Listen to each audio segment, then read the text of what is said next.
Treksploration. Hello, Treksplorers, and welcome back to Treksploration. I'm Albie. And I'm Chris, just about to get a glass of water when you said hello. You did that on purpose. You knew I was just about to get a glass of water.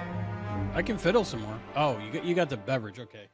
I was about to raise it to my lips because a loving cup, one of us. The loving spoonful. There we go. Hey, it's Treksploration, right? I'm Chris. Did I say I'm Chris? I think so. I'm Albie, and we're talking today about Star Trek, the original series.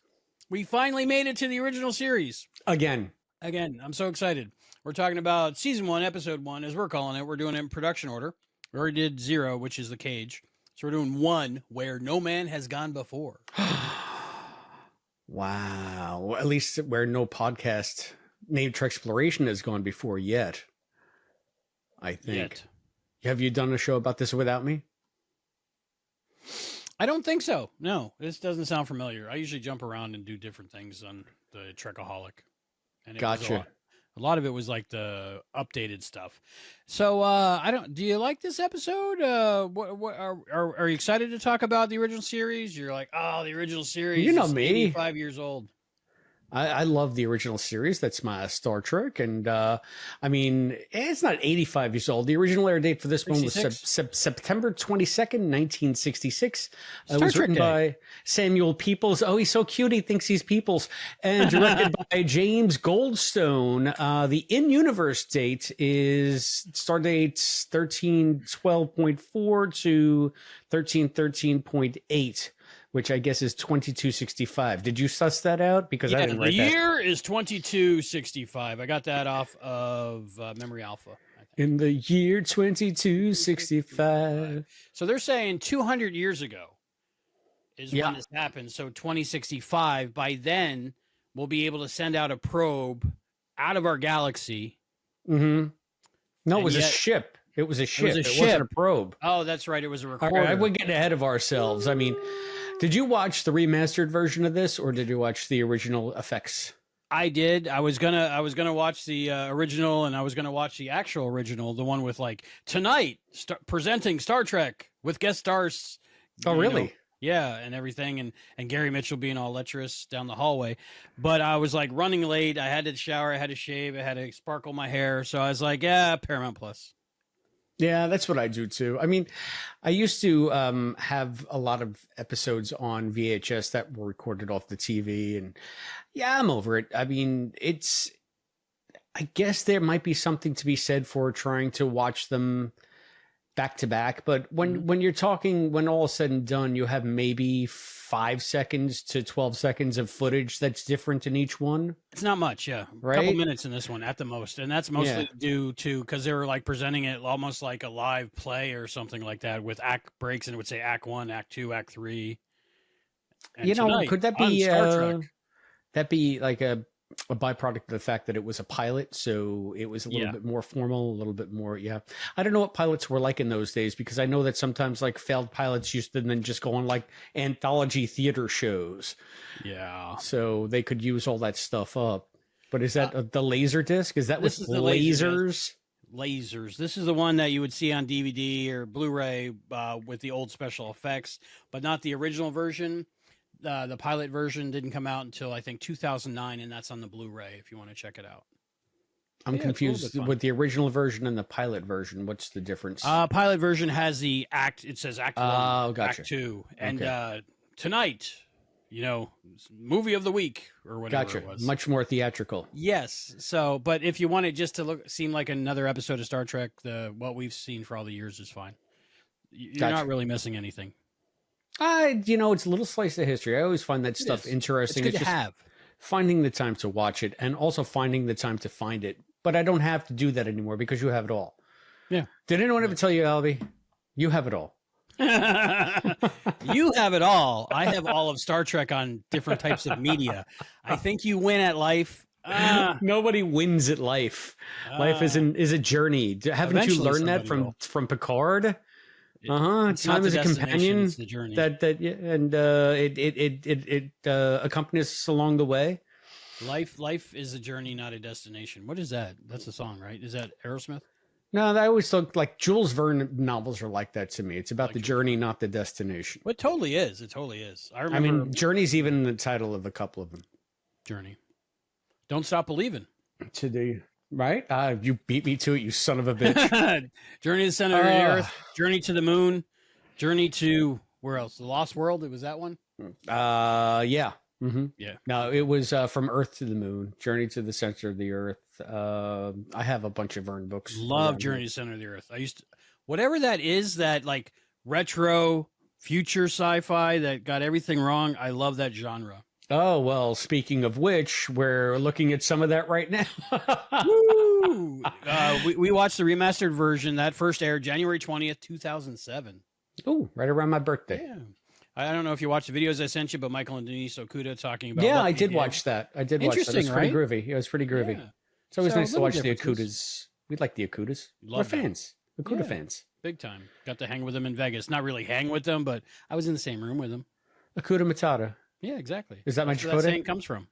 Oh, okay. I thought that was so- from some scammer that pretended he was Native American on the Voyager cast, right?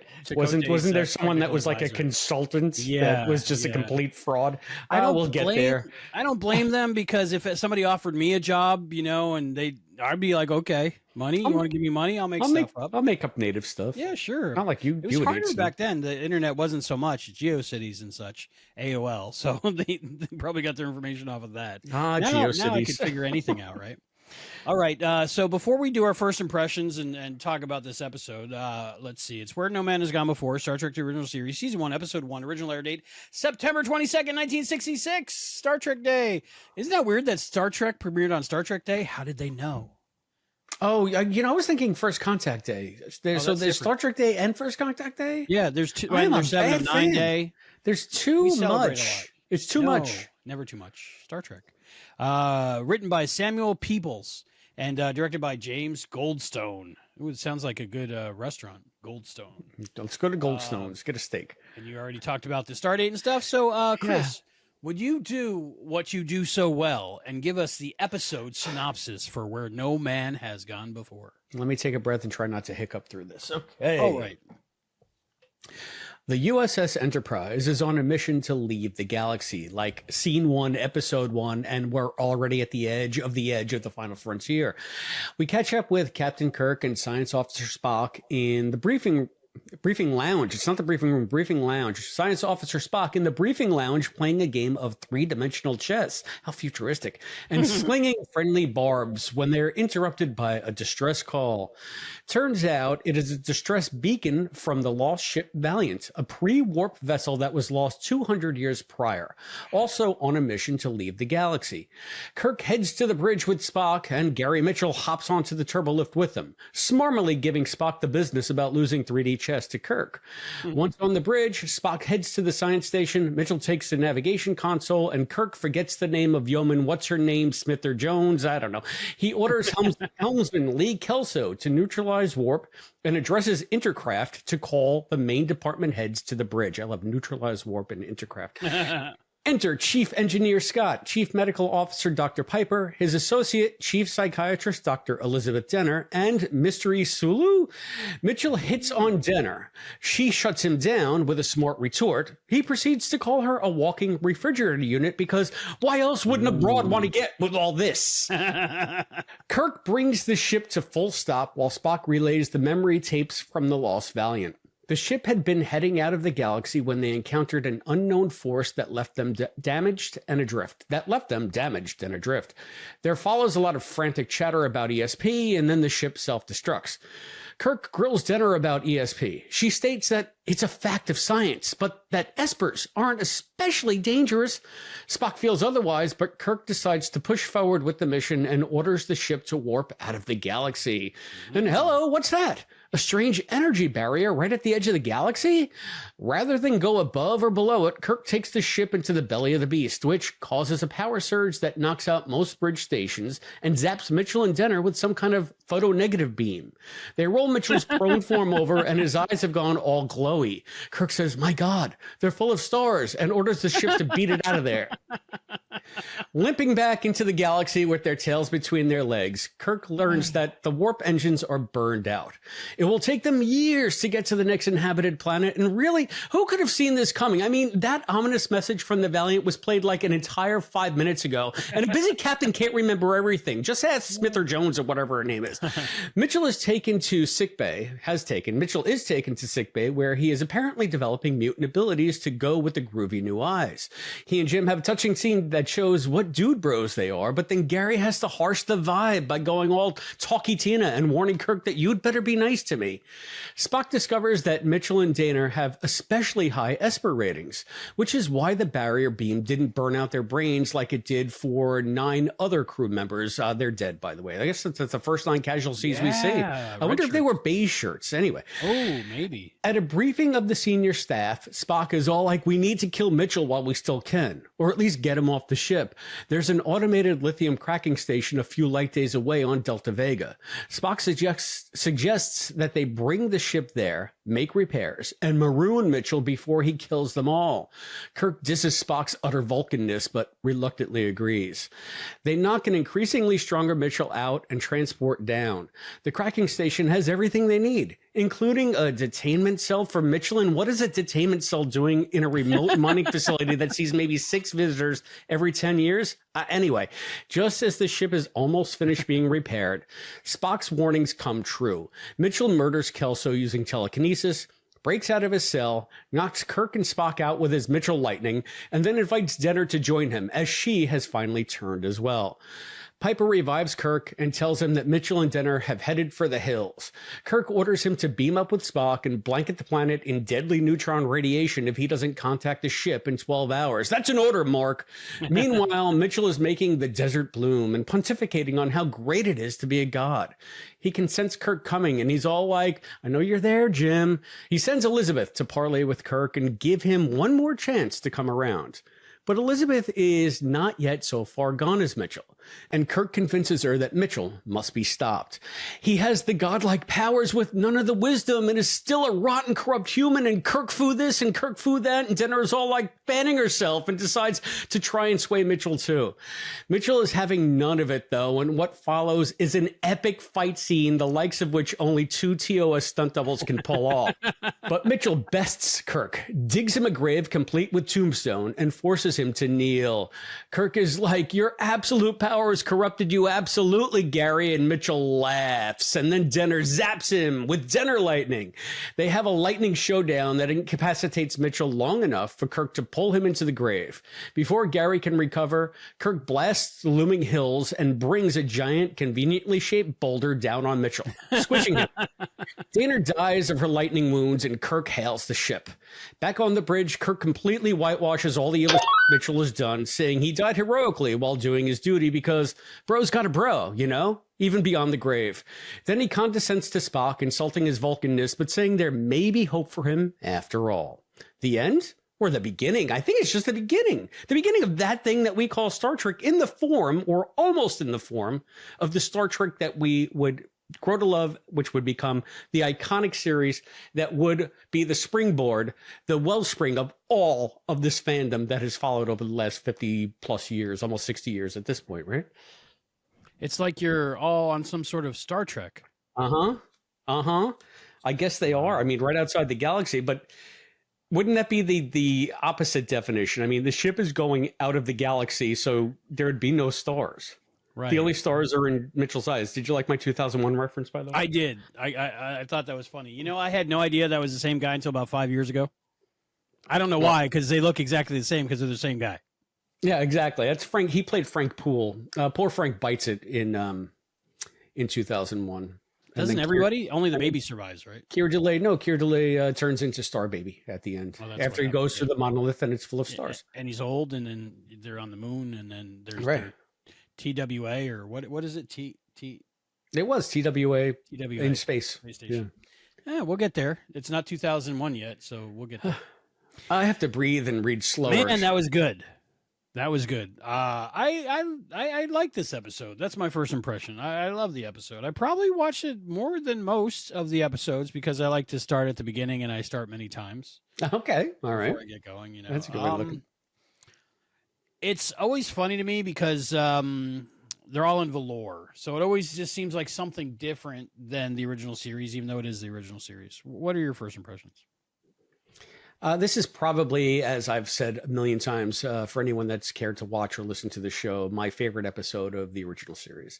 Oh, cool. So that's my favorite. And I have very specific reasons for that were born out of my burgeoning fandom as I was a young man, really getting to really get into Star Trek, really grok it. But before we leave the galaxy, we want to hear what you all out there think of this episode. You can reach us right at our YouTube channel. That's youtube.com/@Treksploration. Make comments in the comment section below. Tell us what you think of Where No Man Has Gone Before. You can also let us know what you think and support us on Patreon. That's patreon.com/Treksploration. Find us on the gram. That's at Treksploration Pod. You can also get us on Blue Sky Social at Treksploration. You can send us an email. That's treksplorationpod@gmail.com. You can also P.O. Box us. You can P.O. Box us at P.O. Box 542, Bayport, New York, 11705. I dare you to send a P.O. Box to our P.O. Box. That would be awesome. Right? Wouldn't that cause like some kind of infinite reversion loop and like the whole world would just implode on itself? It would be bigger on the inside. I mean, I tell you what, though, that would make our P.O. Box like the most important P.O. Box in the history of creation. Mm-hmm. And beyond. Anyway, we'd be all Gary Mitchell, though. We'd be like, P.O. Box, you don't have the wisdom yet. You're still just a rotten P.O. Box at heart. They'll just laugh at us and swallow us whole. Anyway. If you do decide to support us on Patreon, that's Treksploration. That's patreon.com/Treksploration. You can join our crew of intrepid Treksplorers. Those include our cadet, Listen Linda, our Lieutenant Commander, Scott Seligman and Cosplay Dad, and our Captain Charles from Texas. Captain Charles. You can also be like the omnipotent Willard. The omnipotent Willard! I always have to turn my volume down when you do that. He has also supported us, so thank you to the omnipotent Willard as well, and to everyone that's watching and sharing and liking and, just getting the word out there about Treksploration. You can join us here on the YouTube channel. You can follow us on the Patreon without becoming a member. You don't have to pay. You can just become a member over there and show us your support that way. And really, just spread the word. Thank you so much for all of you who have done so far. And send us your photos. We'll put you in the credits at the end of the show. I still have to get around the fact that this is a visual show and not just a podcast. So like photos on the podcast? I don't know. Podcast. Yeah, it's the future. They added video now to this radio thing. It's like pictures on the radio. What do you call something like that? Moving pictures. I don't know. It's like telecommunications, but with vision. I'm not sure. I don't know. Just full stop. Boop, boop, boop, boop, boop, stop. Stop. All right. This is normally where we do have feedback from the other shows that we've done, but I was right up against it before production time, and I didn't have a chance to look at feedback. So, was there any, Albie? You're better at that than me. Feedback Palooza next time. I think we got a comment from Cadet Listen Linda, and we appreciate that. It was about the new thoughts on the new Strange New Worlds trailer. Oh, okay. Want to talk about that now or later? It's up to you. I mean, we can talk about that after the break. We can talk about Strange New Worlds. You know what I think? I think Strange New Worlds, though, people are into it. You think it'd be better to discuss it up top? Yeah, we can do that. Let me play it. Let's play it. Get this going. And then we'll talk about Where No Man Has Gone Before, and I'll let you know why it was my favorite episode and remains one of my favorite episodes, if not my favorite of all time. It has a lot more competition now than it did when it was just 79 episodes. I'm including all of Star Trek in that. Strange New World. Let's see. When the strange new world, when the strange new world. Now I'm going to rewind it. Now I'm going to share it. Season 3 trailer. Oh, I was just going to watch it on my YouTube over here on my phone. Oh, I'm going to do it all kinds of cool and stuff. Wow, you're a groovy lad. Are they going to kick us off the YouTubes for this, or are you allowed to play trailers on YouTube? We've already been bumped a couple times, so. But I mean, people are always doing trailer breakdowns. If we're commenting on it, it's totally legit. Is that legit? Too legit to quit? All right. Is there sound and fury signifying nothing? Okay, we get the spinny wheel. Okay, like a Viewmaster. We want to give audiences a reflection of their own world through the Beautiful. lens of fantasy. What the hell is this? Okay, I love yeah, it. I don't know. This is why when I first saw this, I thought it was a fake trailer. I thought it was like one of those AI trailers that they do for like Star Wars now and the Jetsons. Have you seen that? Yeah. I've followed that channel a little bit just because they like reimagine what things look like. Yeah, and it always put it in like Panavision with a Yeah. 60s sensibility and the Well- sexiest chicks you've ever seen. Exactly. And a little bit defying physics, but that's fine. It's cartoon. Okay, now I'm you going see. to pause this as we go through just so we can talk about it. Yeah. All right. So this I hope. to me looks like those exactly, but I think this was produced before that person started doing those because all this was filmed a year ago. But it also looks a little bit like the USS Callister from Black Mirror. If you, I've heard that. I've seen Callister. That's one of the few Black Mirrors I've seen. they're doing a part 2 for that now with the upcoming season. So Do they have Meth Damon in it again, or yeah, the Matt Damon alike? Okay, and so- are they going to be able to get the Sophia from Penguin now because Christian Milioti, whatever her name is, she's I think she's Black a big Mirror deal can now. get anybody. She's So. a great big deal now. Of fantasy. You know, science fiction. Kirk. Why is it Kirk? 70s He's Butterfly basically collar. See, now this is a question I have for you. Yes. Are we gonna? We're gonna have so much talk about. Yeah. When it comes out, I love this because this is like Saturday Night Live. That's what. Okay, Trek. I understand that they like to be goofy on Strange New Worlds, Yeah. and they'll lean into the camp a lot. But is Mhm. this at a point where Strange New Worlds is just like literally crawling up its own ass? I'm going to give it the benefit of the doubt. I understand, and so will I. But it's just I see this and I'm thinking like, how do I reconcile this? To me, I'm With- thinking it's like a Captain with- Proton. Yeah, thing. but when they left off I love at the end of lever. last season, right? They left off, Yeah. and everybody was going to get eaten by the Gorn and turned into egg sacks. Well, that first episode is going to be just that. Yeah, you know. I mean, so recovering from it's just all over the map, man, all over the map. But My best theories I've heard is this is part of the holodeck things that they're doing while at Does their it- starbase. doesn't Ortegas look like she has Sally hair from Davy and Goliath, except it's black? Oh, the stop motion animation. Yeah, huh? Absolutely. Yeah. I love that show. I don't like her with that hair as much. I like her with her own personality kind of hair thing she does. I think the idea is to make the hair look clunky and weird. But as soon as I saw Captain Kirk in this outfit, I was thinking I'm going to wear this outfit at some point, but I'm going to look like Fat Elvis. I plan to look like Fat Elvis in my Enterprise jumper, so don't worry Exactly. about it. And I think that'll be the ultimate cosplay. I'll just stick with that from now All on. right, cool. Let's hit it. Did it. All right. 10 new Our adventures. reality has been changed. All right, okay, Okay, right wait, here. wait, whoa. We're in the whoa. rec room. Is it the rec room It's gotta from TAS? I'm thinking Or- from what I hear, it's at the starbase. But they're saying our reality has been changed. So now No. do they Oh. suddenly have holodecks? So it's probably a mashup of two different episodes they're doing because we have Trelane. We'll see also. Are you sure it's Trelane? Pretty much. All right. much. I don't know if it's Trelane, but But let's it- see. Let's cause- see. yeah, Let's see, and then we'll debate. This See it? I don't believe it. the big goodbye. Up. Let's go back to Trelane. He does the Q snap, and as we know, No, Trelane that was Pike doing a snap. Let's watch it again. That's Not that's- Pike. That's the Oh, new looks- Trelane. I don't think it's Trelane, unless he's old Trelane. They did facial comparisons, and the features are similar. Eh, And he's not a kid here because time has no meaning for the Q continuum. tiny, but is Trelane a Q? Yeah, according to the memory beta stuff. No, in the memory book. beta stuff. Yeah, that's not canon.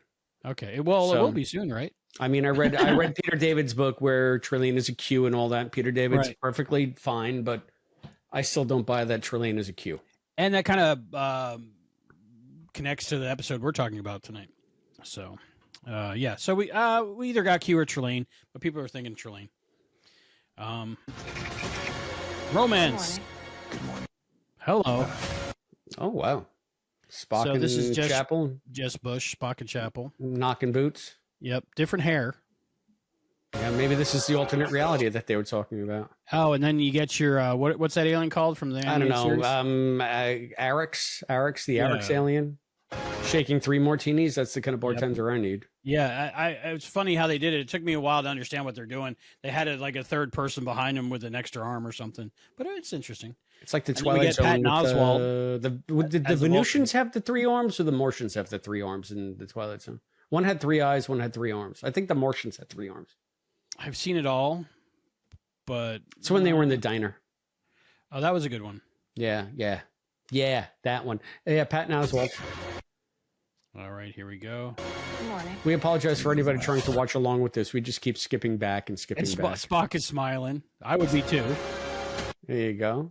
There's the 3 I'm loving the arms. fact that Celia has incredible new hair in this. Yeah, that looked really cool. Season. Like she's at a fancy thing going on, a little ball. Mm. Patton Oswalt, love him. What do you think? The Roses, Patton Oswalt. I mean, Yeah. always look forward to seeing what he's got going on. I read one of his books. Loved it. He's got a lot of shoulder pads. Your host is All right, so Mystery. you got to show me this. Like, this is another dumb retro looking thing. Yes. And what is Christina Chong wearing? It looks like she's Dixon Hill right there. I got to be honest with you, Christina Chong and Lon. It's my least favorite actor on the show and my least favorite character on the show. So just seeing her like this actually annoys me. Like, actively annoys me. I don't know why. First impressions, right? With this dumb hat and this dumb pie. Anyway. I like the fashion.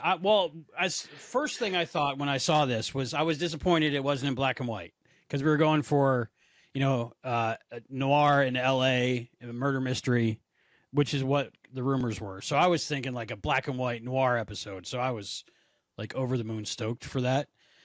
But this is more campy and in color and all that stuff. I like seeing everybody in these outfits because I want the action figures. But I mean, is this like 60s or is this 30s or 40? Like, what is this? I think it's supposed to be 40s. 40s if you look in at LA. Celia, though, Celia looks sort of like 60s groovy there with the That's hair true. and the earrings. Oh, yeah, and just Bush is definitely like a 70s. All right, fur so coat. are we talking about like, is this more like an Armand Bashir kind of deal? Might be. Again, in the rec room, probably.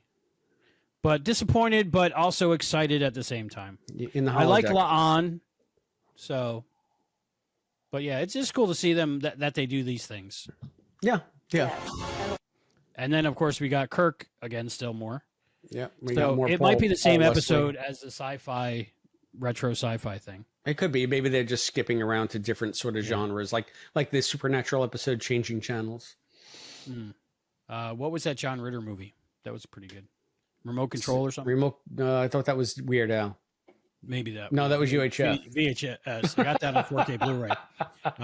Not VHS. What was it? UHF. UHF. Yeah, I have that on Yes. 4K Blu-ray. UHF, where I fell in love with the Uncle Floyd show. Oh yeah, Uncle Floyd. one of you. So yeah, 70s. But you know what? This is going to be great for cosplaying because it's just clothes. I'm bad at cosplay. I got the one cosplay outfit. You're great at it. You just cosplay the one character. You can expand. Even cosplay Dad does what 2 or 3, I think. All right. Oh, by the Oh, yeah, way, 70s. Before we go any further, Tom, Yeah. I want to apologize for Albie comparing me to you in any way, as if I can even be mentioned in the same breath as cosplay Dad. Please. He's a pro. He's Yeah. a pro. Yeah. He really goes So, for it. I think we bleaches all the hair, dyes the realize hair. that you overstepped, and I just want to apologize to Albie for bringing the show down. Anyway, But no matter what, this episode just looks like fun. Or this season, rather. The episode in particular. yeah, they're leaning into like the more goofy stuff. Yeah, so this looks like, who does this look like? That's Carl Anson Mount. Sagan? Huh? That's handsome. No, but like, who is he supposed to be? Like some author or something from back then? Like a Kurt Vonnegut. Something, yeah. Vonnegut had hair like that. Yeah, the hair. That's what I was thinking of. Yeah, I think I hear. Hang on a second. You got wanna a photo compare? like that? Look at how crazy is it that this is literally like right at my fingertips. Wow. Okay, there you go. You think he's going Vonnegut? They're going full Vonnegut. Possible. Do a side by side.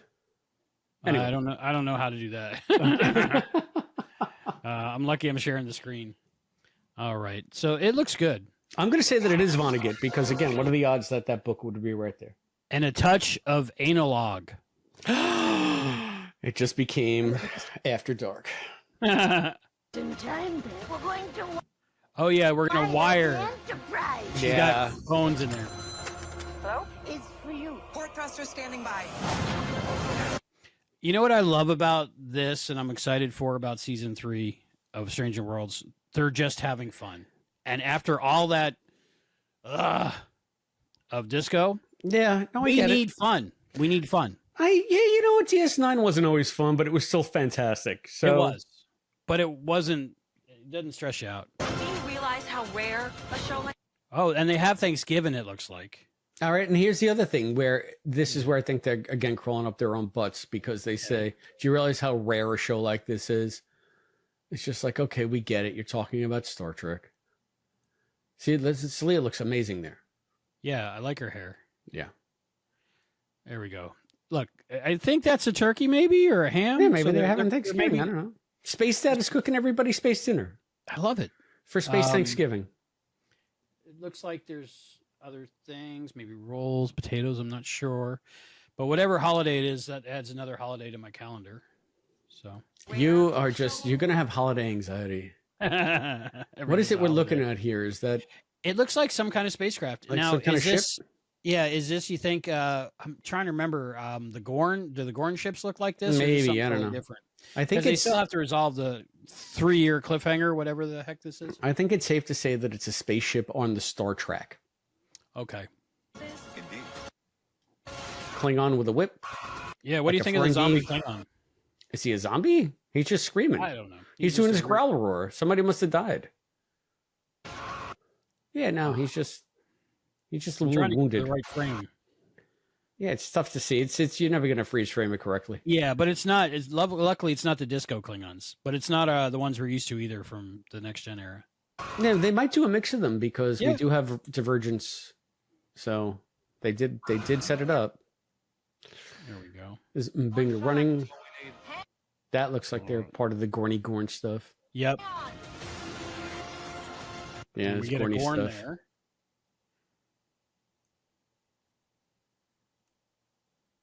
Gorny Gorn. All right. Those were the Gorn ships. The three. Mr. Scott, we make a pretty good team. Kirk So and this is- Scotty.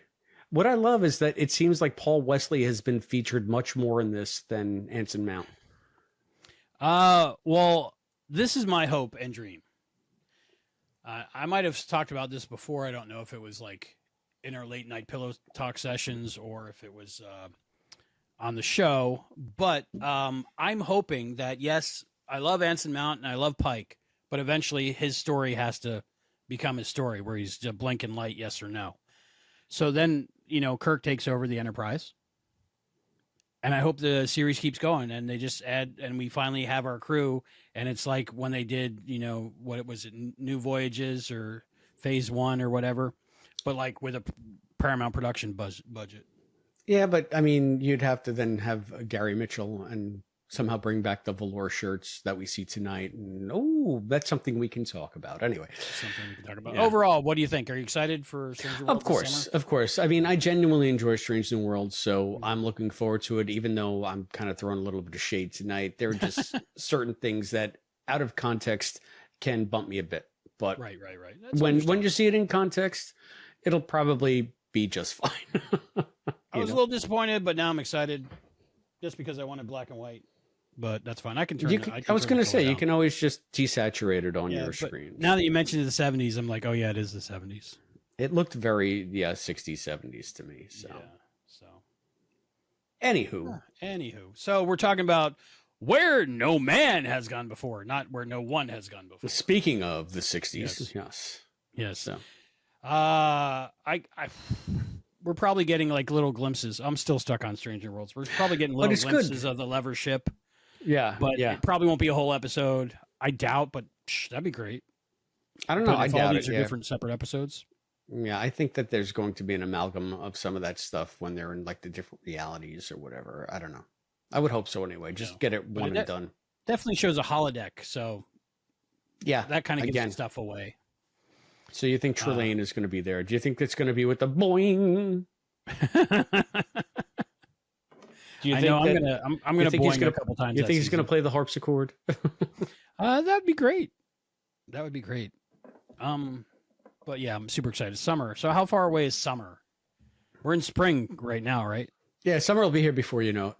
Yeah, so we'll be covering those Summer live week to week, right? 2025. Yeah, we're going to be going to a live weekly show there, I guess, right? Yeah, and they drop, I think, late Wednesday night, early Thursday morning, so that's perfect for us to keep our Thursday nights going. Sounds like a plan, Stan. So yeah, so Let's I mean, talk about this, where no man has gone before. I have to say, I love the episode, but if this was the first episode I ever saw, I don't know if I'd be hooked. But seeing it, knowing the rest of Star Trek, I love it. gotcha. So what about? Okay, I guess maybe I should say why I love this episode so much. Okay, that's a good just right off the bat. Maybe a good starting point. At the point that I had become a real Star Trek fan, I'd been watching the reruns on Channel 11 late at night in New York when I was a kid. WPIX 11 Alive. So, you only get to see a certain amount, or, you fall asleep or whatever. And if you start in the middle of, season 2 and you're really getting into it, then all of a sudden you love this show and you're getting into the show. And then you see this episode where everybody looks different, where the uniforms are different, where Spock is smiling and he's different. And they never really even copped to the fact that there was something called the cage on TV in the 70s when I was watching it. So, and in the early 80s. So unless you were on the Roddenberry, I Love Myself, Great Bird of the Galaxy college lecture circuit, you never even knew that the cage existed. So, right. So for me, I didn't know what a pilot was back then. I didn't really know anything about TV. I just knew I was watching this thing called Star Trek that I had grown to really, really dig. And then all of a sudden, everything was different. And why is everything different? The uniforms are different. The collars are different. Like I said, Spock is smiling. The insignias are kind of all wrong. Everything about it is just a little bit off, but that intrigued me. That actually made me like it more, because I feel like that's what started me wanting to be a writer, because, well, my mind was just bubbling over with trying to explain, why does this look different here? And how does it all fit in? Because it all has to fit in. It's all part of the same universe. So the fact that they're wearing these beige velour shirts instead of the red shirts for services, well, that's weird. And the fact that Spock is in a gold tunic and not a blue tunic, well, that's weird. And why is Sulu standing? I have a Sulu story about that too. Remind me to talk about that later. Oh my. The one and only time I ever spoke to George Takei, unfortunately. Or fortunately, depending on how you... I spoke to him once. Okay. Well, I mean, so when I saw this, it really awakened something creative within me. And whenever I went to go write a Star Trek story after that, like if I thought, I was reading the Star Trek novels at the time, and I thought, okay, if I'm going to do a story, it's going to be somehow retconning all of these inconsistencies. And that's where I always looked for story ideas in these inconsistencies. And why is this like this? And I know that kind of stuff drives a certain amount of fandom crazy, but that is the kind of thing that cemented me in fandom. That's why I got so vested in this, because I had to dig into it deeper and know so much more of the details. And then my cousin, unknowingly, my cousin Scott, God rest his soul. Yeah, Scott passed a while back, but he had the Star Trek Concordance, Joe Trimble's Star Trek Concordance with the wheel on the cover, and the wheel's intact, everything's intact. I mean, the book's a little beat up, but it's in a great. Of course, I have it bagged. It's in a book. Nice. It's in a box somewhere because my library's in disarray. But it'll be Mr. Ataz over there. it'll hold the place of honor. But then I started really digging into the concordance, the Star Trek Concordance, and that's where I learned the names of all the people. I think was it Mitchell relieves Jose Tyler? I think Jose Tyler was one of at the navigation station before, and Lee Kelso. I'm not joking, Lee. And yeah, so I know I'm going on and on, but this is, so every time I see this episode, I get some of those feelings back, and I think, oh, what did I think about that? What did I think about this? And again, it also introduced so many things that would become iconic Star Trek things. So I think the difference is it's like the IDIC, infinite diversity and infinite combination. You think I'd be happy to see it on Strange New Worlds. That's one thing I'm trying to reconcile Strange New Worlds with my love of the aesthetic of this episode, of the way the uniforms look, how terrible the velour is. Why is it beige? That kind of stuff. And I know they're not going to address that. I know this is just production stuff that nobody had worked out yet. And that's just the way it is. But growing pains. I would love to see them at least work it out, because they did show a picture of Pike. Yeah, this is in Degrassi High. Right. They showed a picture of Pike and April with their arms around each other, and they were wearing, I think, the velour tunic, and it might have been the beige one from the cage, because they showed previously on Star Trek when they went back to Talos and Disco. And of course, it was just the costumes from the cage, which are sort of carried over here to some extent. So it does exist in that universe somewhere, in that continuity. This is where, I used to make fun of my friend Sean for saying, well, we're in a different timeline because when the Borg invaded, it kind of changed everything. But as we go on with this, and especially since they changed Khan's date from 1996 to sometime in the early 21st century, maybe we are in an altered timeline where these velour tunics never happened. I don't know. Possible. Yeah.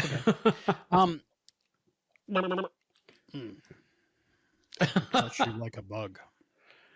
What? Yeah. Well, what do you think? I know I'm going on and on.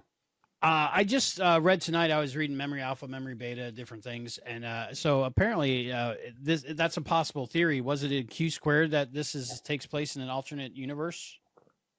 Or something? Oh, Q squared I read 35 years ago, so don't ask me. I'm sorry, 31 years ago. I was a teenager, so it was. Yeah, I read it on my honeymoon, so I know exactly how many years it's been since I read it. Yeah. You know what I read on my honeymoon? I actually have it at hand.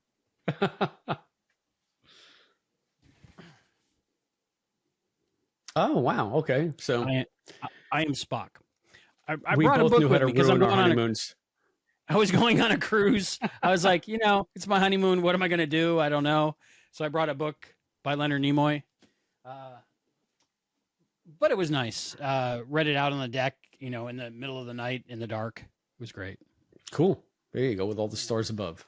Sure, I should have been doing something else on my honeymoon, but for the life of me, I couldn't figure out what. When I was younger and watched this episode, it was always a little bit boring to me, same as The Cage. But as I developed a little bit more, I started liking it more and more. And then I got into the whole thing of trying to figure out how does this work in the rest of the Star Trek universe that I know. But now when I watch it, I'm just like, I'm very forgiving now. I don't know if it's because of Strange New Worlds or the different fan-made Star Treks, but I've learned that just, it's Star Trek and it is what it is. And there was production things and they were going to be different. So I don't really think about it all that much. And then, later on we get into the other Star Treks where they're constantly changing and updating their uniforms and stuff. But sometimes I look at it and I got to say, this episode, the remastered version, is gorgeous. They really worked hard and cared about it. And it's just beautiful. But it makes you see these other things. You got Leonard Nimoy's shirt. And it has a zipper and Velcro on both sides, so it didn't mess up his ears. And it's just weird looking because they didn't have stretchy fabrics back then and stuff as much. I think that's why they did it.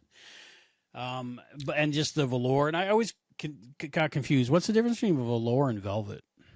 I think velvet's too expensive to make shirts out of. It's just for coasters and pool tables. Very, very rarely have I seen velour shirts for sale. The Star Trek ones. And they're usually were handmade. I don't know if they did a run some of them somewhere. Right now, I only have this one. This is officially licensed, but this is for the next episode moving forward. But I did like the uniforms, and for some reason, they looked really good on the women in this episode. What was it? Jones, Smith, Jones. I don't know. It's just I think that I like sort of the bagginess of them here. There's not that tailored scant thing going on. Mm-hmm. Everybody's wearing slacks. Everybody's at least in a uniform, not in a mini dress. Yeah, it's like The Cage again. Yeah. Yeah, so I think that it has something going with that. Another good thing about this, and I'm ripping off Keith DeCandido here. He's a famous Star Trek author. And I was reading an article that he wrote. I think he was doing just reviews on Tor.com, and he had gotten somewhere in towards the middle of the first season of Trek. And he said, it's funny that Star Trek, the original series, is the only show where the characters seem to become less familiar with one another as the series goes on. And he's absolutely right. So thank you, Keith, for pointing that out, because now I can't unsee it. And it's another reason I think I never knew why I like this episode, but these characters are lived in. So it's not just like, here's Captain Kirk, here's that weird Mr. Spock, here's that Gary Mitchell, that scamp. You know, it wasn't like regular TV introduction. They just all know each other, and they just all interact as they know each other. There's none of, and this happens in the original series as we go on. Spock is integrated into the crew. They'll rib him for being Vulcan. They'll point it out only so that the viewer knows why he's different and how he's different. But they'll also, the fact that they're making fun of him a little bit kind of gives them like this, again, that familiarity, that easy friendship. And the fact that they're calling each other by their first names, you know, Jim, he calls him Jim, not Captain, Lee. but Jim and Lee. Yeah. And it's like these people have been together for a while. And this is just the first episode. Imagine where they're going to go from here. All these great friendships. And oh no, that just goes out the window. It does. As the series goes on. So that's another thing which I never knew, I guess, until Keith pointed it out, why I like these earlier episodes of Star Trek so much more in TOS than as it gets later and later. They're not as formulaic. They're not as stodgy. They're not, and I always say Next Gen is stodgy, but when I say stodgy, I just mean the Kirk, Spock, McCoy triumvirate. And that's it. And you go and you have your alien of the week and your parable of the week. And then you go on wistfully or gleefully or goofily. And you just have your next mission, next voyage. And this is completely different. Like the feel of this is much more akin to like a Battlestar or something where. Yeah. And not as military, but still military enough. I did notice that watching it tonight. I noticed that they were all like friendlier, like that found family feeling already that you get like in season 5, 6 of Next Gen, and you never really get it later on as much, I think, in the original series, like you're saying. I never really thought about it that way though, but I wish they would have continued that. That would have been really nice. Yeah, and I think it's also because they spend time with other crew people in this as well, as opposed to, again, what would become just the Kirk, Spock, McCoy dynamic. So you have Lee and Gary having a scene together. More ensemble, Yeah, and when you get, it's not even ensemble, I guess, because Lee is dead. So it's, so it was just more slices of life from random crew people. When you have in The Naked Time, which I think is the one that aired after this one, you have that guy Joe, and it's just like Sulu and Joe and somebody else in the mess hall. And they're talking, and they're talking like they know each other, and you spend time with these people. It's just not all about the story and Kirk. So yeah, I see the Naked Time had the funky shower curtain spacesuits. Yep. Yeah, I love those. They were environmental suits, not spacesuits. Yes. Oh yeah, because they were trying to keep stuff out. Right. They didn't want to contaminate. That's why he took his glove off. That's why the gloves are detachable, because you want to keep stuff. Anyway, we'll talk about that in a few episodes, I suppose. Yeah. This episode, and the reason they remade the pilot, right, was because the first one was too cerebral. I think so. Yeah. Yeah, and this one is quite the same in that fashion, more so than other episodes. Less campy, but I guess not as dry. Would that be the right term? Maybe. I mean, yeah, there was a little bit more levity. I think Mitchell helped really usher that in. And quite frankly, I love Jeffrey Hunter's Pike, but there is just no one who has the charisma of William Shatner, especially a young William Shatner playing a young Captain Kirk. He's just magnetic throughout. So he's got that same smile that Riker had in First Contact, like the whole time. Yeah, pretty much. Yeah. So I think that's what sold it. One thing I just heard researching this episode tonight is that it was in some book somewhere about the history of this. I don't know if you read the book, but it was about Lucille Ball actually like sweeping up the bridge sets and stuff and trying to help out with production. I would say that's apocrypha. I doubt that happened. It might be. Yeah, which book did you read? I'll send you the link. I didn't read in a book. I saw a video on the book. So, Gotcha. Yeah. I don't think Lucy was even sweeping out her own trailer, much less the freaking sound stage at Desilu. Yeah, well, for a while she had a cement pillow, if you remember. No. What? All right. So Kirk and Spock. No, you can't just leave that there. We have to tangent into Cement Pillow. What are you talking about? Cement Pillow was she played a unhomed person. This was a TV movie of the week, I think, in the 80s or 90s. Whenever she was really old, but she played a homeless person. I just remember watching it because I with a cement pillow. Gotcha. Yeah. So it's called Cement Pillow, but check it out if you can find it. It's really good, really good. Kind of Lucille reminded me Ball of Ben. You remember? Pillow. Was it Ben? The Ben? Mickey Rooney movies that happened? No, that was Bill. Bill, that was it. My name is Bill. Kind of yeah. Wasn't he mentally impaired in those though? In those, yeah. But this one, Lucy just had some problems. Like Ricky wasn't returning her phone calls, and she had a shopping cart. So it was just like real life. Yeah. And so this kind of is. Oh, there we go. We got a we got a comment from the omnipotent Willard. Hey, Willard. That was her last movie. I've been wanting to see it again, but I haven't been able to find it. Yeah, if I find it, I'll send you the link. It was good. It sticks in my memory. You know, it was a very special TV movie of the week. But Lucille Ball was awesome. So you think a lot of that is just made up afterwards, all the Lucille Ball connections, besides just approving the second pilot? I think so. And even the thing where she picked it out of like 3 and Herb Solo, I believe it was Herb Solo, was on that Star Trek podcast. They interviewed him, or maybe it was Rick's show. It was Rick Tatro, who's a frequent contributor over at Infinite Potato. He had a show called Starbase 66 years ago. And they interviewed, I think it was Herb Solo. It might have been, or it might have been. Is he the one that wrote the book? I think maybe about the production of it. So maybe we should put a link in the show notes. But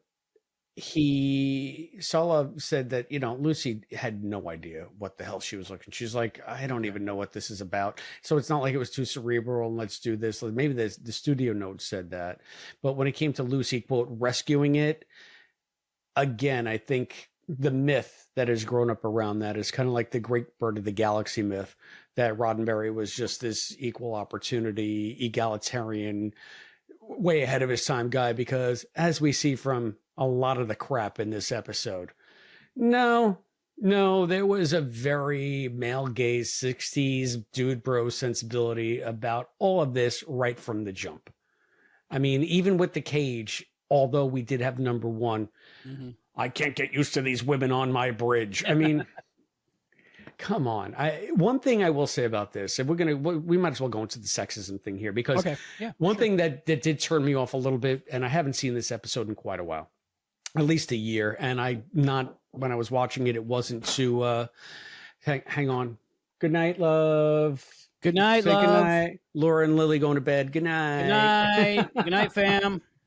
Congratulations.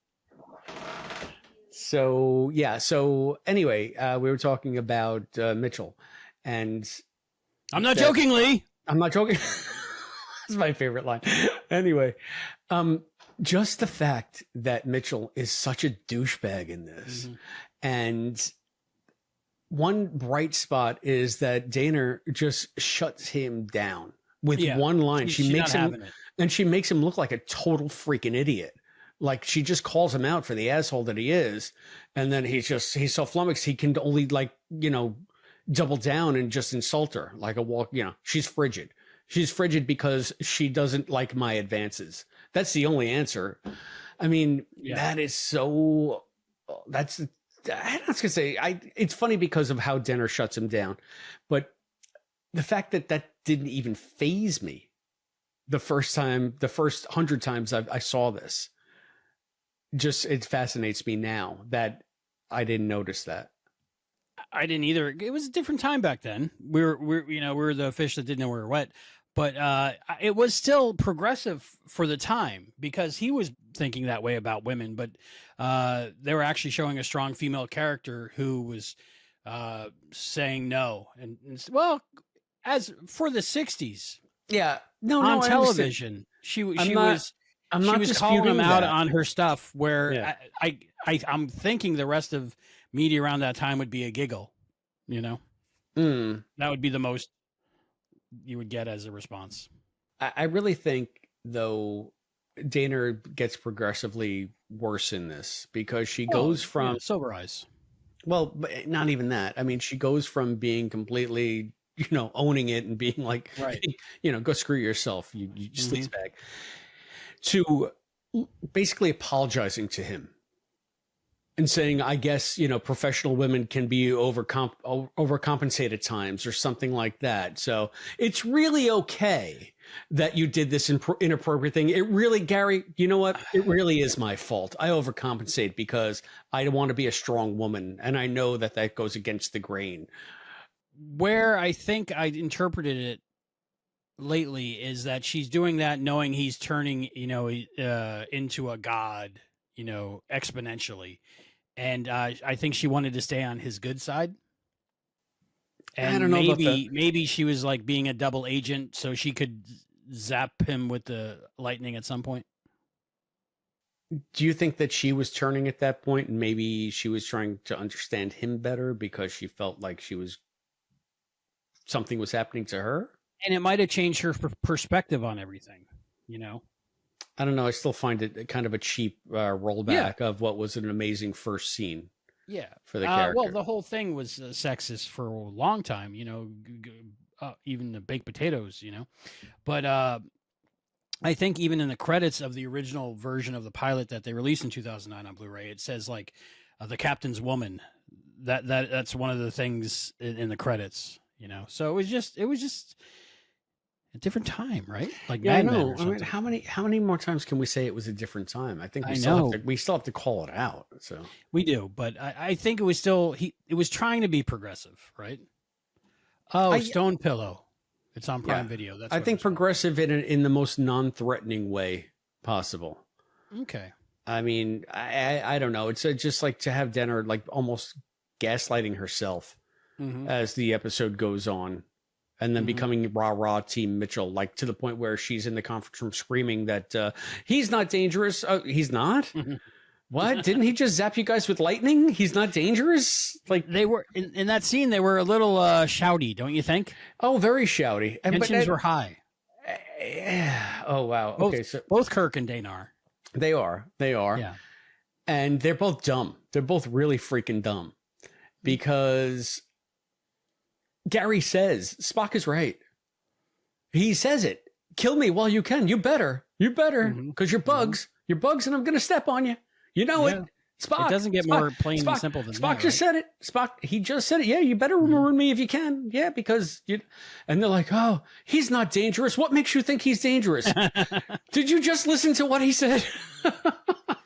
Just like that's again, as I look at this with more of a critical eye, I think, all right, these are scenes that are written clearly as filler, or maybe so that we can highlight Spock a little bit and have like a Kirk Spock. But again, Danner has the thankless task of having listened to Mitchell just threaten all of them mortally and then coming to his aid. So further regression. Do you think, because this whole absolute power corrupts absolutely, do you think that was happening to Danar as well? But just she was able to hide it better, but she had this like primordial like feeling that she knew she was evolving and that soon she wouldn't need any of these people, but she was trying to still be the kind person she was and logical person. I mean, I guess maybe it was more of a struggle for her, but you have to figure that it happened to Gary almost immediately. I mean, he could be maybe because he was a smarmy douchebag. So he was more inclined to be me anyway. It was all about him. It's his ship. We're all just living on it. Right. So, I mean, every exploit that he and Kirk talk about is about, drinking, fighting, and getting laid. So, which is fun, but I almost married that. yeah. Oh, we could talk about that too. Yeah. You know, It was very much, even when it started out in the original pilot, with Gary Mitchell walking down the hallways, just looking at the female crew members' butts and stuff. but I'm just to get back to the original question you posed about Dana. Okay. Do I think that she was feeling the same thing? And was she torn? I think that maybe she had much more mental maturity, being a psychiatrist, to understand the forces that might be driving her, the more primal urges that might be trying to take over, so that she could temper them a little bit better than Gary was able to. Yeah. And that could be maybe one of the redeeming things about the character towards the end. Mm-hmm. Am I retconning that? I guess maybe a little bit. It's just because Kirk asked her really nice. So got me. I mean, do you think that that's what she was? Like that, why she was able to sort of resist it a little bit longer? Did you have a theory? Well, always watching the episode, I always felt that she just didn't get zapped enough, or her ESPA rating wasn't as high as Gary Mitchell's or something. So it took longer. Gotcha. But now that we're talking about it and looking back at it, I really feel like she was fighting it, whereas Gary Mitchell was just, I'm Superman now, you know? I'm a god. I'm a mutant. Ooh, listen, Linda's here. What does she say? Hi, Linda. Do you think we'll see Gary Mitchell in Strange New Worlds? I would love that. I think that'd be fantastic, since him and Kirk are like the dudiest of dude bros at this point in Kirk's life. Mm-hmm. So he's got to loom large when he's on shore leave, or when they're both able to get shore leave together.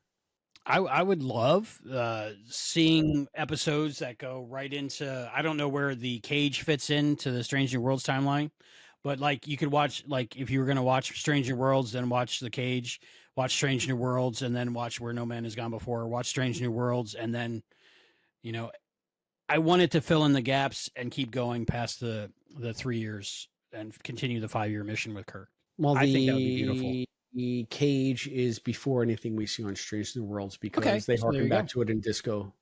Mm-hmm. So, so Willard says, I'm hoping that as we get closer to Kirk's taking over, that we'll see Gary Mitchell. Yeah. So I think that's a good bet. I mean, they're bringing on Scotty. Question though. Yes.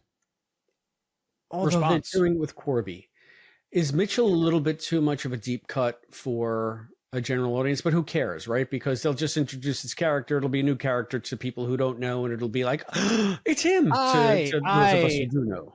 Honestly think, and I think that's part of the problem, there is no general audience for Star Trek. All right. You know, You're probably right. I think Trekkies are watching it. I think if they you know, the demographics are going to be Geritol and prescriptions. How dare you say that about the omnipotent Willard? The omnipotent Willard. You know, we're all aging out of that 18 to 45 group, you know. Yeah, I mean we're sort of on the cusp of aging out of that. Yep. Yes, on the cusp. But I don't think your casual viewers are just watching Strange New Worlds and that's all they're watching. So I think they can put Gary Mitchell in and everybody will pop for it, you know. And then we had the actor who played Gary Mitchell in that AI or A1, sorry, that A1 generated Star Trek short film, right? Yeah, was Gary in that? I don't remember. I want to say Gary Mitchell for a little bit, and they actually got the guy who played him. What was it? Lockwood something? Gary Lockwood. No. They share the same first name. Yeah, I believe so. It's on the rundown. Look at it. Yeah. But yeah, he was the one like controlling the CG puppet of that from his like couch. Oh, that's right. Yeah, he had the glowy eyes and everything. Yeah. Yep. So, listen, Linda says, Albie, you're just a youngin'. I'll take it. You really are, Albie. I'll take really it. Are. Rennie says, when I shave my face, I look 20 years younger. When I let my beard grow out, I look older than I am. That's so what I try to look better for the camera. Laura says that about me too, but she hates beards. So, well, you're gorge. So anyway, I have here Willard saying the Cage is 3 years before Disco. I think season 3 is about 2 or 3 years before Kirk takes command. I'm not connected to the continuum at the moment, so I may be wrong. Yeah. I think that we got a lot more time on the Enterprise before Kirk takes command. You got to remember that I like it that Spock served with Pike for 11 years. Right. and then the accident happened even after that. So we maybe are still in the original 5-year mission of Pike's Enterprise. They took the leave of absence after the disco stuff, and the cage stuff was only a couple of years before that. So we might be in year 5 of mission 1 Of the 11. of the 11. So I think if they wanted it to, they could go for another, 5 years at least on with Pike as the commander of the Enterprise. But at some point, I want to see Paul Wesley take over the show. Okay, well, why stop it? I'll be in my 70s. It'll be okay. I mean, SVU, how many seasons is there of that, right? Yeah, but I mean, who knows? I don't know. I don't know. Still dig it.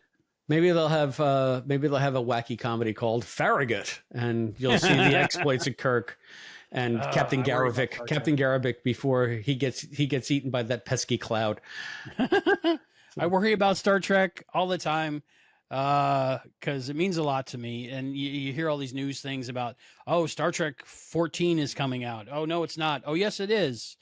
And all different things. All clickbait. Yeah, but I watch it because I need to know. Do you want a new Kelvinverse movie, or do you want a completely different take? I'd rather that than no new Star Trek movie. The one that I hear they're working on right now, which is basically a reboot of Enterprise, but without anybody, just the start of the Federation again. I don't want that again because I mean, we got Enterprise, and I'm happy with that. But I don't really want another Calvin thing, but I'll take it. I don't know what Star Trek movie I want. I mean, Next Gen did their thing with Picard season 3 that I would have wanted out of a movie for them. Of course, I want an Enterprise movie. They're not going to do that. Everybody's too old. Not going to do that. So, I don't know. Everybody's too old for an Enterprise movie. The Tarantino movie. one would have been good. Very bloody, but good. Bloody Trek. That's what we need. R-rated Trek. All right. So there's a lot more to talk about, and I want to talk more about where no man has gone before and dive deep into it. And then we'll have our thoughts and stuff. And we got lots more stuff to come. We got Trek and Tells. At least I know I have one. And then we got some trivia question. I believe I'm asking Chris this time. Yes. And that'll be all after the break. So we'll be right back with Where No Man Has Gone Before. And we're back. Welcome back to Treksploration. I'm Albie. I'm Chris. Thank you for sitting through those commercials. That really helps us out. And we are talking about Where No Man Has Gone Before, the first episode with William Shatner in it. What do you think about the Shatman? He's still alive. He's the greatest. Are you kidding? I mean, listen. He went to space. The popularity of Shatner ebbs and flows. Shatner is sometimes the greatest. Sometimes Shatner is the pariah. Sometimes Shatner is the parody of Shatner. But I think that no matter what, he just keeps rolling with everything. And guess who's 91 and in space? Not me. Yep. Not him. Oh, did you see his April Fool's thing? I was a little upset with him at first, but then I realized, April Fool's. He got me. He was going to Mars. He was going to be one of the first people on Mars. Oh, yeah. I don't think he was mentioning the people that would get him there. And I was like, really? He's connecting them with that dude? But then I realized it was April 1st and he got me. He was already been to space. So, I mean, I was like, okay, because it was a long post about how it was a difficult decision, but he's, later in life. And, if he didn't go to Mars now, when would he? Yes, if not now, when? Yeah. Some people crap on Shatner here and there, but, I like him. So we were talking about before the break, actually up top, about some of the inconsistencies with this. So the Valiant is supposed to be that, listen, Linda says, I thought that in this episode, he was the most unchanged character. By he, I think she means Kirk. Kirk was Kirk, yeah. Just the outfit, I think, was different. Yeah, but I mean, like Shatner had it nailed from the beginning. I think because Kirk is Shatner, quite frankly. Yeah, that makes it better, right? Kirk is just Shatner with good writing. Turn it up to 11. Yeah.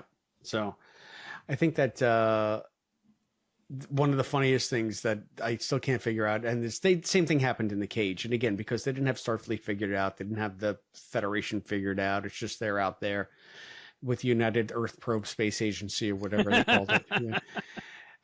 Kudos to Enterprise for incorporating that into the lore and having like a big seal for the United Earth Probe Space Agency.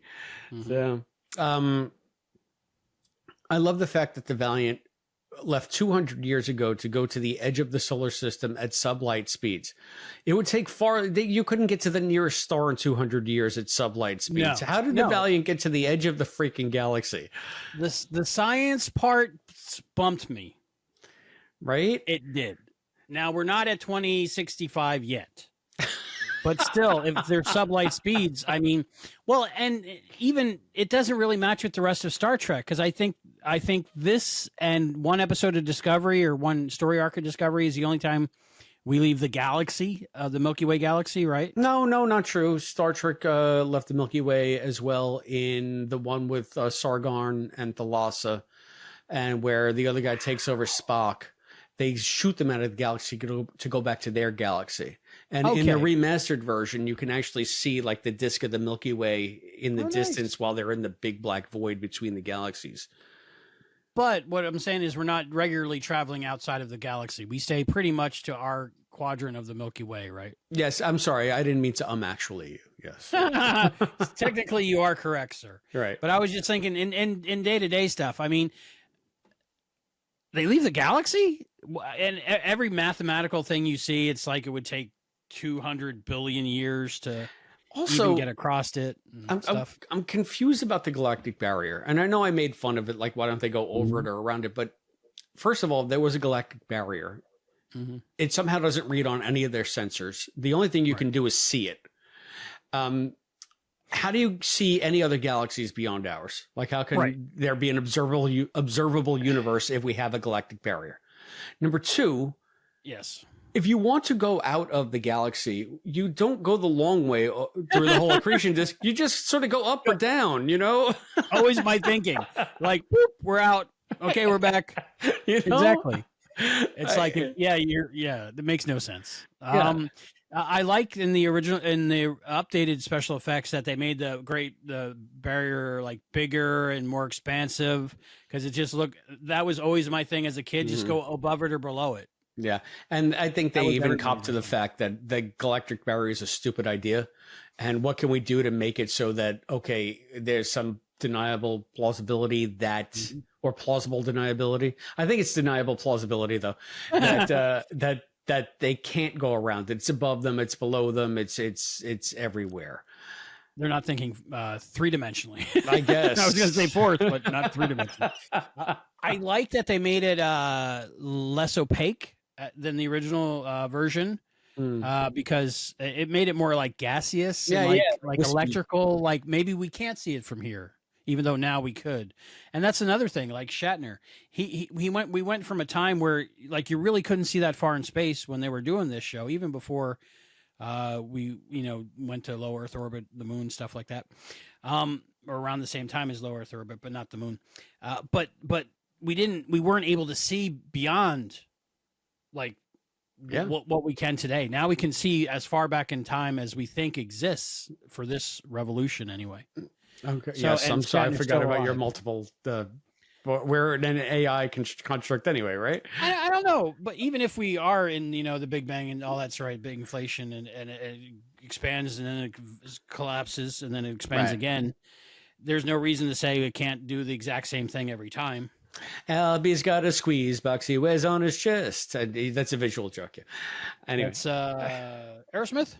Oh God! Mama's got a squeeze box. I'm going to fly to Florida and smack you in the mouth. Guns N' Roses. Who sang that? You're dead to me. Oh, it's Aerosmith. It's the Who. I guess did they remake it? It's the Who. If Aerosmith sang Squeezebox, I've never heard it and I never want to hear it. Oh my God! By this way, sidebar: Aerosmith sucks. Okay, that's what you keep saying. My favorite rock band. Omnipotent Willard says 2245 to 2250 Captain April Enterprise first 5-year mission, 2254 The Cage, 2258 to 2259 Klingon Federation War, and 2259 Strange New World Season 1 and 2, 2265 Where No Man Has Gone Before. Okay. So we have at least another 5 years. We're right in there. Yeah. Okay. Let's talk about some of the characters in this episode that we don't get anymore. We talked a little bit about Gary Mitchell, a lot about Gary Mitchell. Yeah, well, Gary's, he's the star of the show. I mean, I do love Gary Lockwood. I thought he was good. I thought it was really good in 2001. Yeah. And I think part of the reason why I like this episode is because I like that actor. So just if you're going to put someone in an ensemble, even as a one-off, I mean, he knew that he was going to die at the end of the script. He still felt like a lived-in member of the crew. It's not like he phoned it in as the guest star. And I don't know if that had something to do with him getting the role on 2001 after Star Trek was over or whatever. But I think the dude's just, consummate actor, and a big part of the reason why a lot of the cheesier stuff in this works. Even though he's cheesy to the hilt, there's still some kind of grounded factor going on there. I don't know.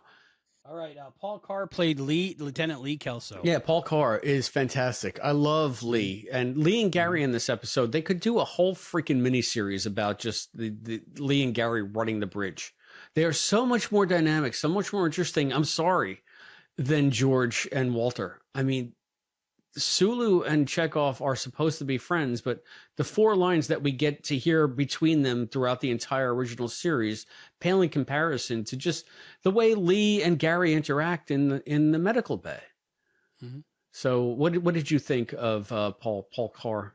I always liked him, and it's weird because he's only in this episode because he dies, right? Yeah. By like tube asphyxiation with strings attached to it. No strings in the remastered version though. But he seems to occupy in my mind a bigger part of Star Trek just because probably I've seen the episode so many times and the performance was so good. I would like to see in Strange New Worlds, if they add characters like they have been doing, that we do see that episode maybe with Lee and Gary. That'd be cool, like a Shuttle Pod 1 type thing. Yeah, that'd be cool. I mean, I can't really figure out if they would do something like that without having like Paul Wesley in as the Kirk. Yeah. Do you think they would? I don't know.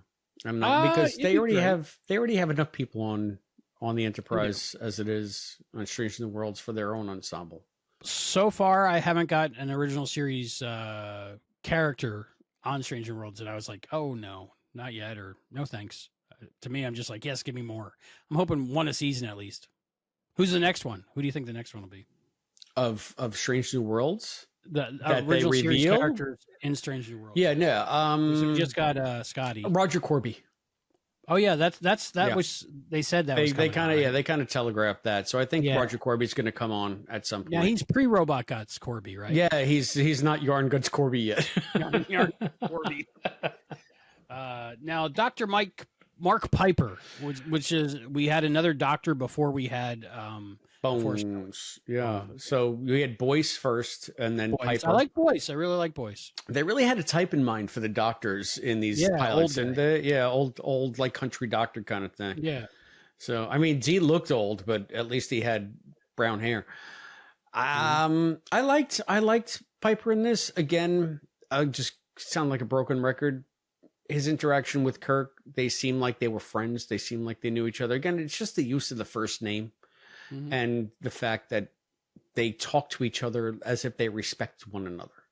It's not just, yes, Captain, no, Captain, fly the ship that way, Lieutenant. And I feel like, I don't know. To me, this Strange New Worlds does try to grab that. Just try to grab that vibe. DeForest Kelly's all that's missing from that. So I think that would be the last character we'll get on Strange New Worlds, which would be Bones, probably. Yeah, I would want to see Piper first, right? Because he would have to be somewhere in the mix. And Biggest stays. Yeah, and he stays on. I mean, he's on when Kirk is on the Enterprise. Yeah, quite far into season 1, right? Yeah, he's the Vulcan expert. I think we see him twice. We see him, I believe, the first time Spock tries to mind meld with the Horta. No, not that one. No Kill Eye. I don't know. I don't remember when we saw it, but I know he was on twice. And I know he was smacking Spock in the face to get him out of like a healing coma. With double fists, he was doing this. Because Chapel was just like... That was a good choice to bring Mbenga on, I think. Other than, what were people talking about Jeffrey Combs as Boyce? Yeah, I think they do. Just because he could grow a mustache. And Boyce didn't have one, but Boyce would look good in a mustache. It would freak me out. I forgot. I'm so sorry, Albie. I didn't mean to ruin it for It's you. okay. Soon, like with A1, they'll be able to I'll just be able to type in remove mustaches from this episode, and I'll be fine. Dios mío. Dios mío. So, Sean says the best TOS episode is Devil in the Dark. Yeah, Sean, that's laudable. That is not a bad. My favorite original is same as most people, City on the Edge of Forever. Yeah. So, Devil in the Dark is a fantastic episode of Star Trek. Yeah. But okay, hubris. The other thing that you asked me, why do I like this one? Mm-hmm. Again, it's because it's the raggedy edges and the fact that the first episode of Star Trek is almost like the Twilight Zone. I mean, It really is. Actually, both first episodes are like the Twilight Zone because they deal with mind control, Esper powers. In this version of Star Trek, ESP is real, pyrokinesis is real, telekinesis is real. Yeah, Firestarter. I mean, ESP is a fact. That was a documentary and not a movie. And they said even they can. Spock said something to the fact of, I wrote it down. Why can't I see it? Well, they know Vulcans, and in Voyager, Tuvok or Kes can start fires with their mind. So yeah, maybe that's a thing. What do you think about ESPN? But I mean, in humans. Yes, I think that's a very 60s thing because, you're going into sort of like the psychedelic movements and things like that. And just the whole concept of expanding your mind and accepting that there might be intangible sciences like parapsychology or whatever that we just don't know enough about yet, but we will learn. So that was kind of a neat thing for Star Trek to embrace as something that is a tech-based future. Yet here we have espers, here we have fire starters, here we have people who can move things with their minds. Here we have one other thing that Spock mentioned. It'll come to me. Did that bump you from that? It did for a long time as a kid because I was always like, that's more fantasy than science. But then science that we don't understand yet, we would think is magic, of course. But that was a very 60s thing where understanding we didn't know everything and be more open-minded. I think now we would have had more evidence by now of stuff like that. Maybe. Yeah. I mean, so that's why we're so dismissive of it right now. But back then, not so much, maybe. There have been studies. Most of them have been debunked, and the people who have actually, perpetrated the fraud have come forward. Reading the backs of playing cards. Yeah, so they're basically saying X-ray vision exists. Yeah. Too. Well, and when Spock is saying that, I'm like, are you talking about a magic trick? Some magician is? No. Denner says reading the backs of playing cards. Who says it? Spock says something to the effect of see through solid objects. Yeah. So, I mean, again, that was Superman, right? Like, yeah, that's what I'm thinking. I mean, Gary's really becoming an X-Man.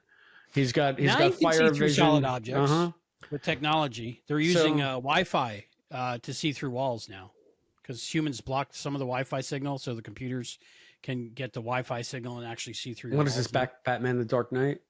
No, just how it works now. Okay, so the Wi-Fi is X-ray vision. Kind of like that, yeah. Because the vacuum of Wi-Fi is human shaped now, so they can follow you around your house through your walls. Wow, that's not paranoid at all. Not at all. But I never really believed in the supernatural kind of stuff. But growing up, there was always like the time life mysteries, and everybody was always afraid of quicksand and blah blah blah. Right? Blah, Coincidence? Blah. I think not. I think not. They both had a sandwich, right? And what a man makes a tuna fish sandwich. 600 miles away, 20 minutes later, his sister makes a PB&J. Coincidence? I think not. I think not. Okay. So, Sean says you guys like the Abrams movies. I do. I enjoy them. I don't love them, but I enjoy them. They're a fun adventure. They're a popcorn movie, but I don't care about the characters as much. Does that make sense? I think they're right. I like. Yeah, I don't hate it. I got to tell you, Into Darkness was a shit show. I did not like that. There's a couple things. There was so that much bothered me. wrong with Into Darkness. They got the characters so fundamentally wrong. I thought that The whole Spock screaming Khan. yeah, and just the way Kirk acted in that is just it wasn't Kirk. It wasn't Kirk. But regardless, I did like '09. I thought that it was okay. It was kind of like a slapdash thing, time travel alternate, but you had to establish the timeline. And Beyond was fun. Yeah, Zoe Saldana. That's my main reason I like the 2009 ones. And I'm not a huge Benedict Cumberbatch fan, so seeing him as like Khan didn't always really my juice thing. me. I like him as Doctor Strange. That's about it. Oh yeah, he was good as that. The whole he's not Khan for months when everybody knew he was Khan. Yeah, and then I he know. was Khan, and it was supposed to Even be a big reveal. Entertainment Weekly had Kirk and Khan like in headlines on the cover, and then they retracted it. Yeah. So the people who knew who Khan weren't surprised that Benedict Cumberbatch was Khan. So, but I mean it that had its problems. But I'll take a fourth. That being said, getting back to other reasons why I like this. Again, it's that sense of possibility. It's that sense of broader ideas than Star Trek would eventually embrace. Believe it or not, after this, Star Trek shrinks considerably, and all of the mystical stuff gets foisted onto the Vulcans. That's all Vulcan. It's like in Goodfellas when he said it was among the Italians, real greaseball. Anything that has to do with the mind, it would say it's among the Vulcans. It's real Vulcan. Yeah. So, but there was always like a scientific explanation kind of for the mysticism stuff. No, I don't know, because their brains are different and they can sense the thoughts through their nervous system. Points and all that stuff. Yeah. I mean, I get it. It's explainable. But even the Admiral didn't believe it when in Star Trek 3, Kirk was just saying, we can go get Spock. And he's like, I never believed in Vulcan. I never understood Vulcan mysticism. And he said, you don't have to believe. So there are even humans that are just like, what is that? Go wave your woo-woo stick over there, Vulcan, Yeah. But in this, it's all of this stuff is just taken as fact. So that to me, again, as a storyteller, very one-off, is a very intriguing place for Star Trek to be when we know what it becomes. Although we're only getting that from Dr. Danar, right? So she just might be. So she might be like a conspiracy nut. Yeah, it's possible, right? I'm sure they exist up there. Maybe, I don't know. Willard has a Trek and Tell, so that'll be later, and that'll be awesome. Yeah. So, I mean, what did you think of Spock in this? I liked him. He pretty much was Spock. He was less the happy, smiling Spock, right? Because he was very serious about we need to kill Gary Mitchell. He was right. The collar always bothers me. I think he's more the Spock we know in this one, and I think the relationship between Kirk and Spock, as when we start out with the 3D chess, that's one of my favorite scenes between them early on in the series. Yeah, and Spock does give a grin there, and it does have a look of consternation. And now, again, this is one of the benefits of having these prequel shows, retconning in my mind the relationship between Spock, as played by what's his face? Zachary Quinto? No, the good Spock, not the bad Spock. I can do it. Gable, Clark Gable's nephew. That's what I was saying, Gable. Yeah, I was going to say Gable too. We'll get it at one Gable point. Movie. Yeah, I can remember. Yeah. Anyway, I love him too. So you keep talking, and I'll keep thinking. We'll just say Strange New World Spock and Strange New World Kirk. They've had some Ethan Peck. Thank you, Linda. You got it at the same time as me, but she got it before me because she had to type it. I just had to shout it out. So Ethan Peck and Paul Wesley, I think, are showing a little bit of chemistry in Strange New Worlds, even though they don't really know each other yet. And I can now picture that as part of the backstory of the two people we're seeing in the briefing lounge. What the blank is a briefing lounge? It sure looked like a rec room to me. Yeah. I do like that in Strange New Worlds that they're doing that. When they met for the first time, I was like, ee! Yeah. So, and so I think that, to answer my own question, I think Spock's really good in this. I think that Nimoy is circling around the character more than he did in the pilot of the cage. Like Mhm. Spock was, even though he smiled a bit And limped a bit. and limped a bit. Well, yeah, I think he had a broken leg, right? Mhm. Even Happens. though he was injured and giggly, I think that Mhm. he was a lot more, sensors. So, screen on. He was very bellicose. Very shouty. They probably yeah. had bad microphones, and he was told to be loud. So I think that they're getting now. I don't know if it was the director, if this was Goldstone's doing, but just giving Spock Now an a ice little cream. bit more nuance, Mhm. right? So Yeah.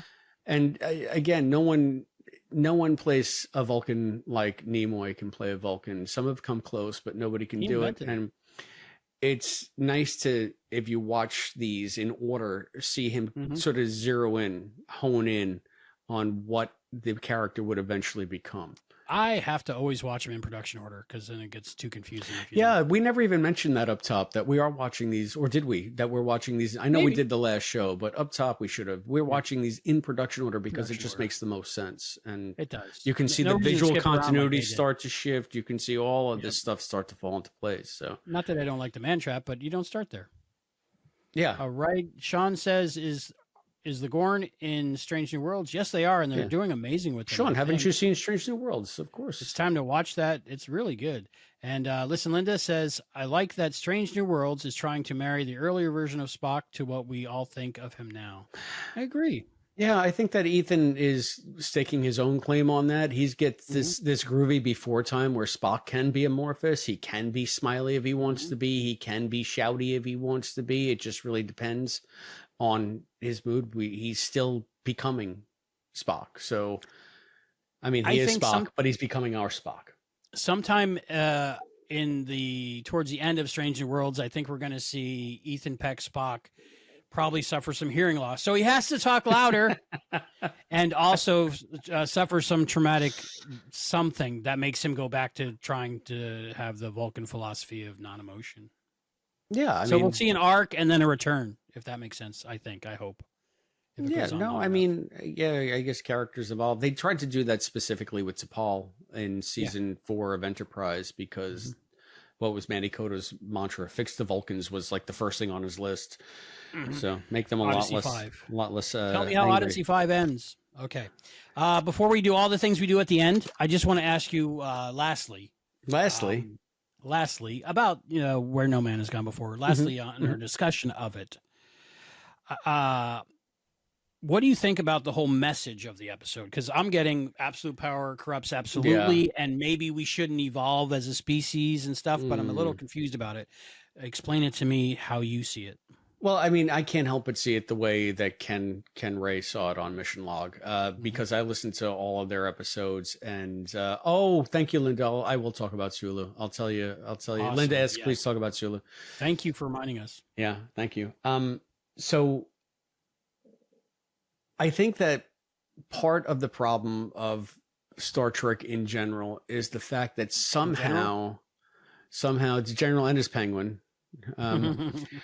Somehow General growing Grievous. too much or advancing too far somehow strips you of humanity. Like being human is this special thing, and we're all meant to suffer and struggle and strive. And if you're not striving, then you're not having an authentic human experience. And so the fact that we have Mitchell here having this power thrust upon him and not having the struggle to give him the temperament and the wisdom to embrace it wisely.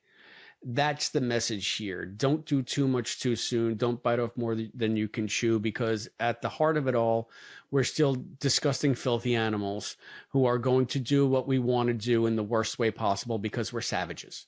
We still have a lot of growing up to do. We're not ready for this level of evolution. Come back in 1,000 years. Yeah, or a couple of millennia is what they said, really. So I guess that's a very Star Trek message, but at the same time, I don't always agree with that message. Right. Sometimes it annoys me. In this one, it's more of a parable, especially in TOS. You're getting more parables than anything else. You're getting the parable of the week. So, okay, yeah, this one is about too much power and absolute power corrupting absolutely. Gods need mercy above all. You said you're going to squash us like ants. So there is no equivocating here. What's happening to Mitchell, despite Denner's protestations, it's bad. And it's meant to be bad. And we're meant to be glad that he's been stopped. What about you? It's about that, and I didn't really think that when I was younger. I didn't think absolute power corrupts absolutely. I didn't think that was necessarily the next step, and it always happened. But it seems to. Very rarely in our society, at least currently, do we have people with ridiculous amounts of power not being corrupted. It's very rare that you have someone with immense power be philanthropic, but it does happen. But it's not the norm. Let's say. I think that what you also have to realize is that currently the way things are set up in the reality we live in, who is going to seek that kind of power? People who just want it for power's sake. Right. Instead of gaining wisdom and the maturity, I think that's what Star Trek is really all about. It's going on that journey. We were discussing it up top. It's not the destination, it's the journey. Going on that journey is the important part so that we can evolve to develop that power naturally, not have it thrust upon us, not grasp and seek for it for its own sake, but it just being a byproduct of our growth and our evolution. And it will just come naturally, and we'll know what to do with it because it has come naturally. It's not just something that us with our lizard brains can grasp to now and say, me, mine, mine, mine. I'm a wealthy miser. I love that. Daffy Duck. Yeah, exactly. Pearl. Thank you for getting it. And the show is over. Good night, everybody. All right. Now it's time.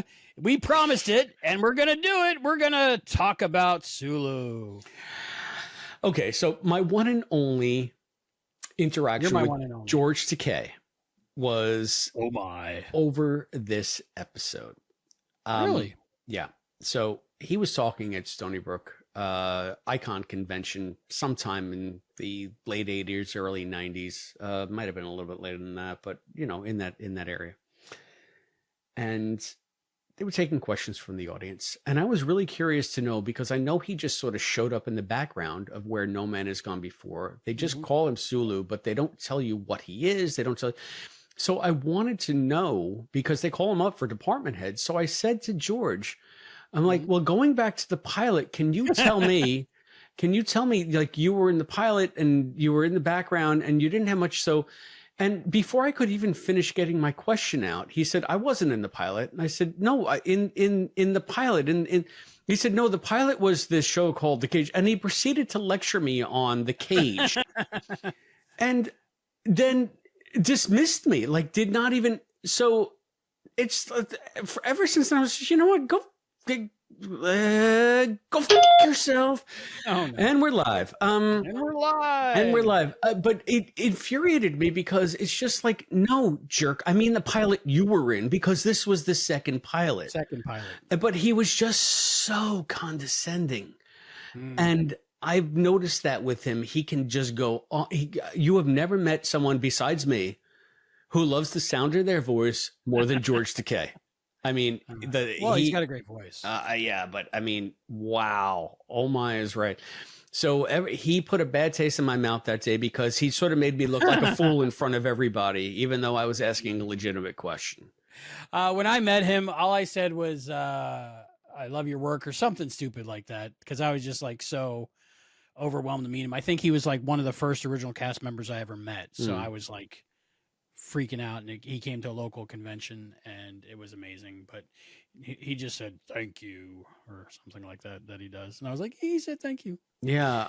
I think that he's the first original cast member I ever met too. Oh, nice. Technically, I mean, I don't think I'd met him. He was in the room and I talked to him, and he talked back at me.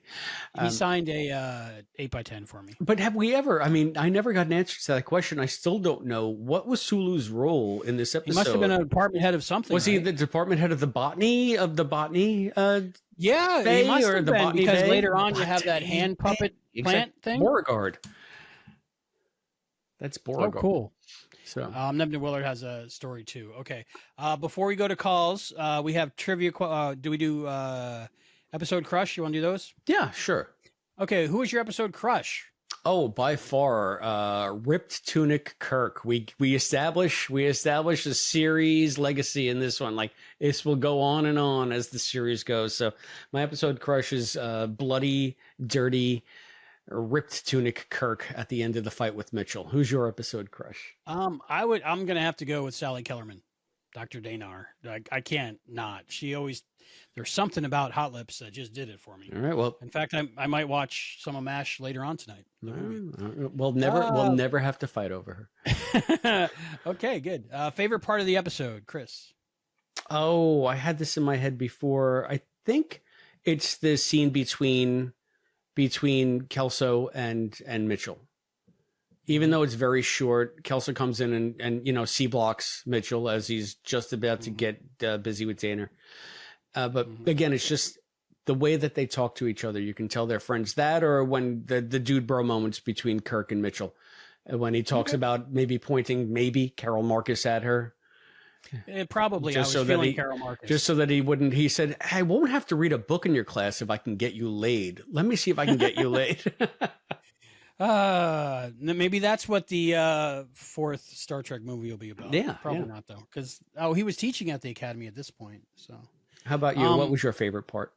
I have to say, probably the back and forth between Spock and Kirk about killing Mitchell and how he won't abandon his friend. I just think that's very Kirk and Spock, and I kind of went squee when I watched it.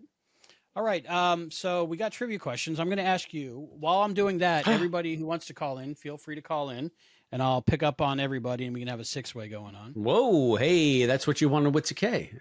Yeah, exactly. I don't swing that way, but it's George Takei, so you got to have levels of yes and no's. Okay. In the movie The Wrath of Khan, on what starship is Chekhov assigned to first officer? We already read that one. Okay. We go did. Again. How do I have the same ones? I think that you again? think because they're just so easy that you think we must have read them. No. I'm actually, we need a statistician, by the way, to help us with that. Okay. In the motion picture, The Final Frontier, what is Nimbus 3's nick? We did that one. No, I don't. Planet of Galactic Peace. We did that one. Jesus Christ. Okay. Try one more time. Linda, from what alien planet does Dr. Phlox hail? Denobula. I got you for three questions. You got one right out of three. If these are repeats, I don't know. You gave me an Enterprise one right off the bat. In the motion picture, First Contact. We just did that one. Check it out. Star Trek Day, live. What does the Borg Queen offer to Data in an attempt to sway him to her side? Organic body parts, humanity. Isn't that what we're always offered, organic body parts, and that usually sways us to people's sides? Speaking of George three Takei. questions. You answered two correctly. You got 2 out of 3. Speaking of, I need some organic body parts. Finish the title of the books that Leonard Nimoy wrote in 1975 and 1995, respectively. I am not blank, and I am blank. I'm not even going to answer. We all know the answer. Everybody say it together. I guess I got 3. You got all 3. I am Spock. I don't have I'm not Spock. I mean, what are the odds that you would pick that book up and then get that question? I don't. It seems to happen all the time. This is silly. And Poughkeepsie, go ahead. Listen, Linda knew that one. I think she knew all 3. I think she better have known all 3, Linda. You better have known all 3, Linda. Yep. What's your George Takei story, Willard? Oh, well. Oh, my. Right after Gene Roddenberry passed away, the first convention that they had in Vegas, this is before, the big conventions that they were doing. I went, George Takei was the guest there. And this was just before Star Trek 6 came out. And so that's what he was talking about more, a lot. And he told a story about Christian Slater. Christian Slater wanted to be, in it, have a cameo. And he said, you got to look really carefully because he plays an alien. He's got all this makeup on him, real hard to recognize. So then I go to see the movie, and you all know, here's Christian Slater, no makeup, waking George Takei up. Standing there in the doorway wearing nothing but a ring. Yeah. And then after the speech and everything, we were all able to go up and get an autograph and talk to him for a minute. And I asked him, I think Next Generation, I don't think Deep Space Nine was on yet. I think it was just Next Generation. And I asked him, I said, would you be on it if they asked you? And he said, oh, in an instant. And of course, he did end up in Voyager. So yeah, I think at that point he was going on to the fan films. So yeah, I think anything to keep acting or have any kind of relevance. He wanted a Captain Sulu series. I think I would have watched that. Yeah, yeah. Sure. He was great in 6, where he was captain, and he was great on Voyager, and he was good on. Wasn't he on Lower Decks? I think so. You know what I wanted them to do, and I'm going to bring up Discovery. In Discovery, I wanted them to have an episode where we had Joyce Sakai, Michelle Nichols before she passed, and Walter Koenig playing 3 old people that show up in a ship or something. And then at the end, we find out that it's Sulu, Uhura, and Chekhov on a mission that come into the past on a secret mission. I wanted them. Yeah, I wanted them to do that so bad. They never did. Possibilities. You have a Trek and Tell, you said. The Omnipotent Willard has a Trek and Tell. I actually have a couple. I'll do this one first. All right, you should already know what this is going to be. Nice. You see it? Oh, wow. That looks like the complete series of Lower Decks. Complete series. I'm a little jelly. Is it on Blue? Does that have anything that the other seasons don't? I think it has bonus disc. I'm not sure. Okay. I haven't picked it up yet. Nearly 5 hours. But I do have them all single series. 10 disc limited edition. This is the Steelbook, by the way. Well, I meant to get the Steelbook for Voyager, Discovery, but I didn't realize because I clicked the link on Trek Movie. It said Steelbook, get the Steelbook. I clicked it, and I didn't realize that it just took you to the main page. You had to click Steelbook in there. So I ended up ordering regular, but this one's the Steelbook. Yeah, that's cool. I like the look of Steelbooks, but I drop things, and they didn't. All right, very cool. This one So we've all met George Takei tonight on one of my shelves. It was really covered with dust. I haven't looked at it in a while, but this is. See if you guys see what this. I can do it without the glare. Ooh, what is it? What is it? Okay, it is the matching game. It's Star Trek: The Next Generation. It's the matching game. And what is that like? What do they call that? Where you flip the cards over and you try to eliminate what it them? is it's got these cards, and I don't know where the glare is coming from for sure, but it's got all these, and you've got to put them together. It's like a puzzle. Oh, okay. I've never been able to complete it. Huh. I've never seen that. That's interesting. Yeah, I don't know where I got it. I've had it for probably since late '90s, early 2000s. Mm-hmm. That's under that category of stuff that I have that it just is a Star Trek thing, so I buy it. I do the same thing. Yeah. I think that's a very big chunk of Star Trek merch. Cool. Very cool. Thank you, the Omnipotent Willard. Thank you for calling in. Thank you for that. Let's see. What's next on our list here? I'm going around. Are we doing Trek and Tells? Trek and Tells, yes. Do you have a Trek and Tell, Christopher? I do. It's the only sort of Gary Mitchell thing that I have available. And of course, it's novels.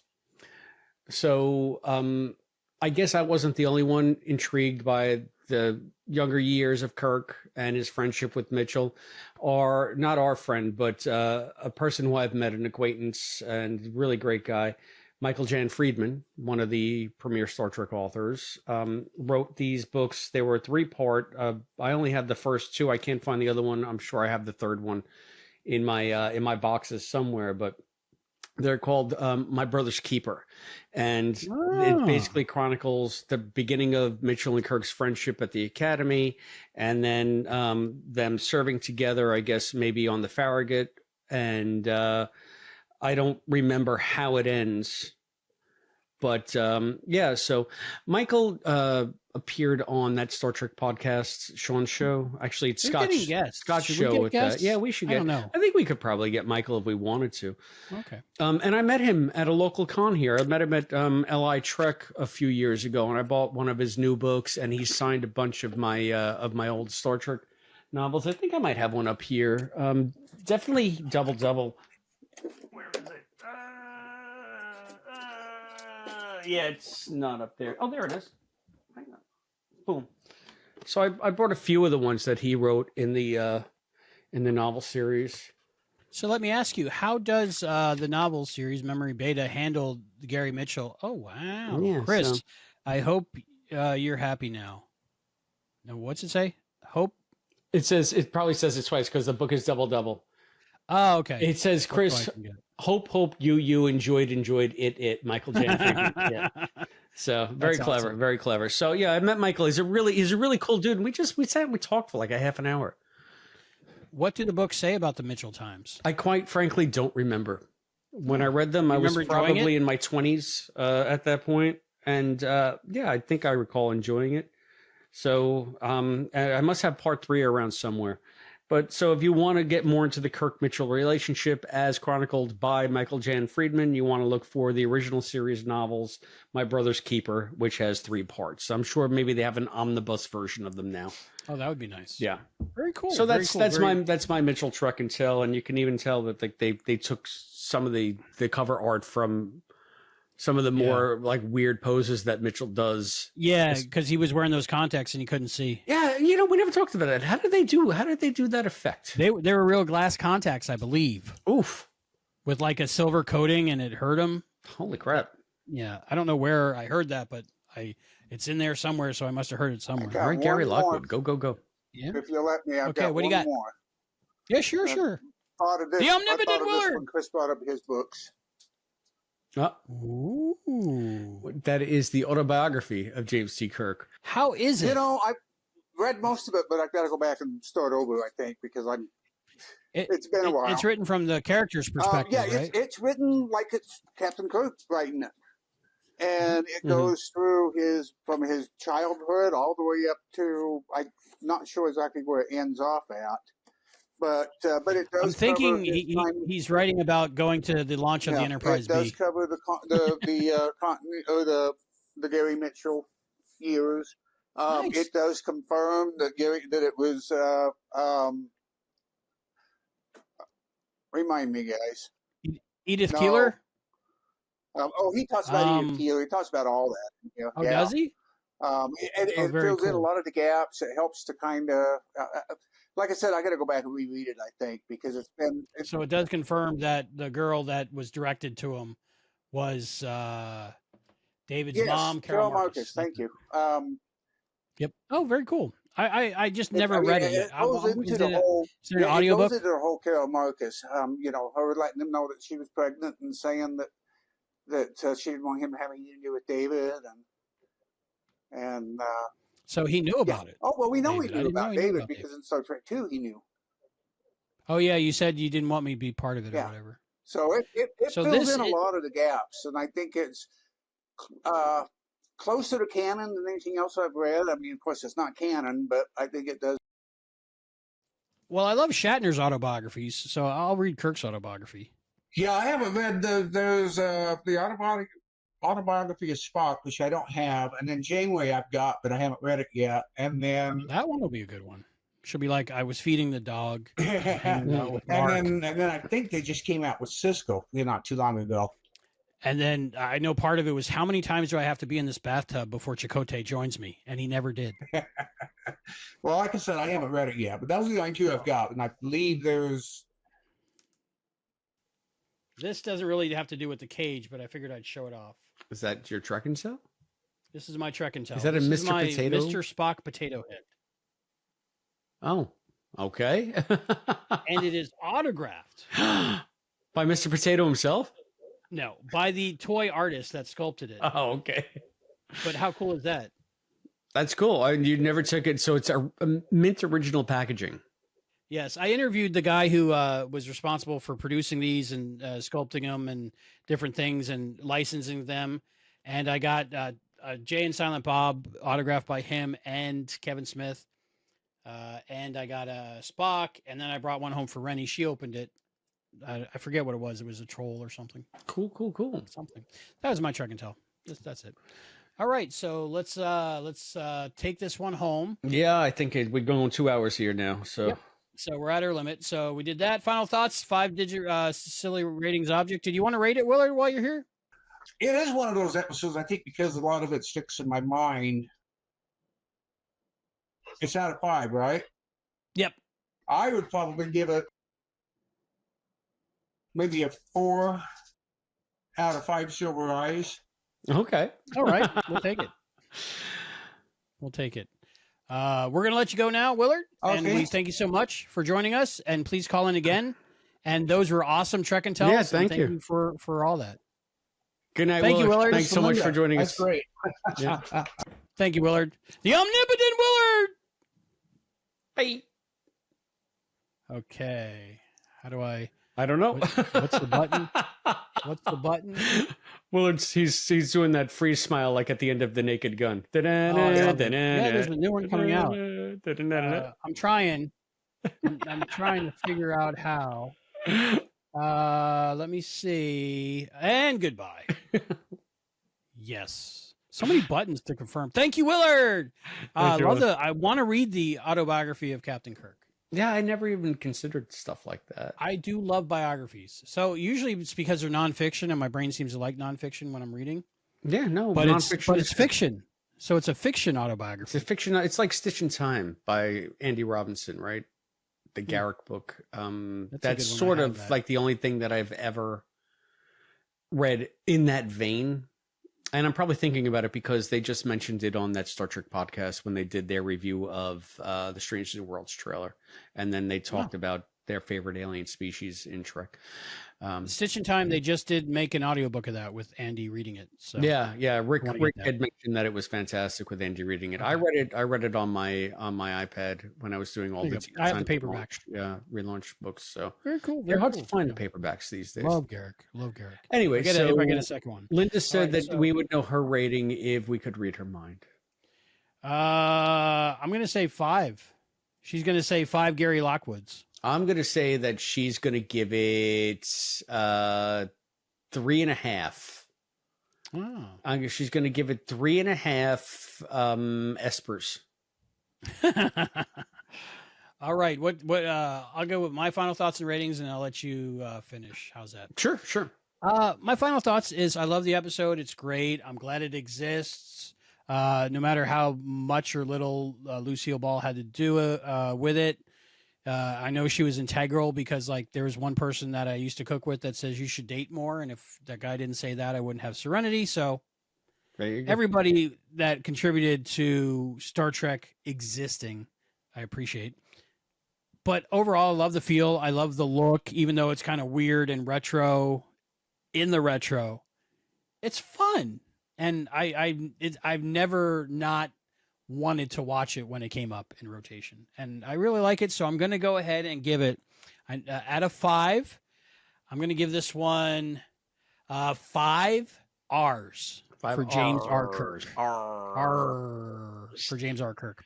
Oh, we didn't talk about it. So I don't know if that was in the video I sent you or a different one, but they were saying when they remastered it, they thought about changing it to James T. Kirk. Yeah, and they said no way. Nope. Number one, because I think the Okudas were like, no, that's part of it. Right. And number two, the guy who wanted to actually do it, who was like the effects director, said all the rotoscoping around the Foreman Mitchell because they're running back and forth in front of that all throughout the entire scene. So it would have been a nightmare. I've always had a headcanon of the R. Kirk thing. And was it that Gary Mitchell just got it wrong? No. Yes and no. I think that Okay. Gary, of course, knows that Jim's middle name is Tiberius, but he's just at that point so far gone from his humanity, his connection to everything that he once loved is so he just doesn't remember or doesn't care. That's the way I look at it. It's all fading away, maybe. Yeah. It's unimportant details of a bug I'm going to squash. Right. So that's really the way care I the bug's looked. middle name. I looked at it. It always gave me thoughts of James Roykirk. Maybe he confused him and James Roykirk. Ah, it's funny because I was reading while you were getting some of the technical stuff Mhm. sorted out. I was going through the first few pages of this, and it's actually the beginning of this is kind of a retelling of the end of Where No Man Has Gone Before, and he says the R. Kirk, he shows it, and Kirk notices it. James R. Kirk, it was an old joke between them. Now, Okay. if I could bet you credits to Navy Beans, that joke is somewhere in this book as part of their origin story. So, Okay. I want to read more now. You're like Captain O.J. Readmore. yeah, listen, Reading is where reading it's is at. fundamental. Yeah. Okay. Final thoughts and ratings on Where No Man Has Gone Before. Christopher D. Philippus, bring us home. I love this episode. Still remains my favorite episode of the original series because it is such an outlier.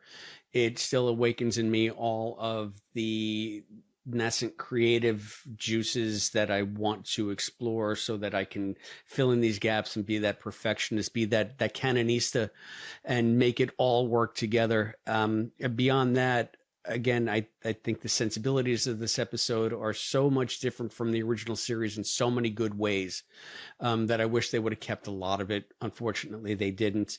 Right down, like you said, to the look, to the retro look, the weird collars on the uniforms, the whole thing.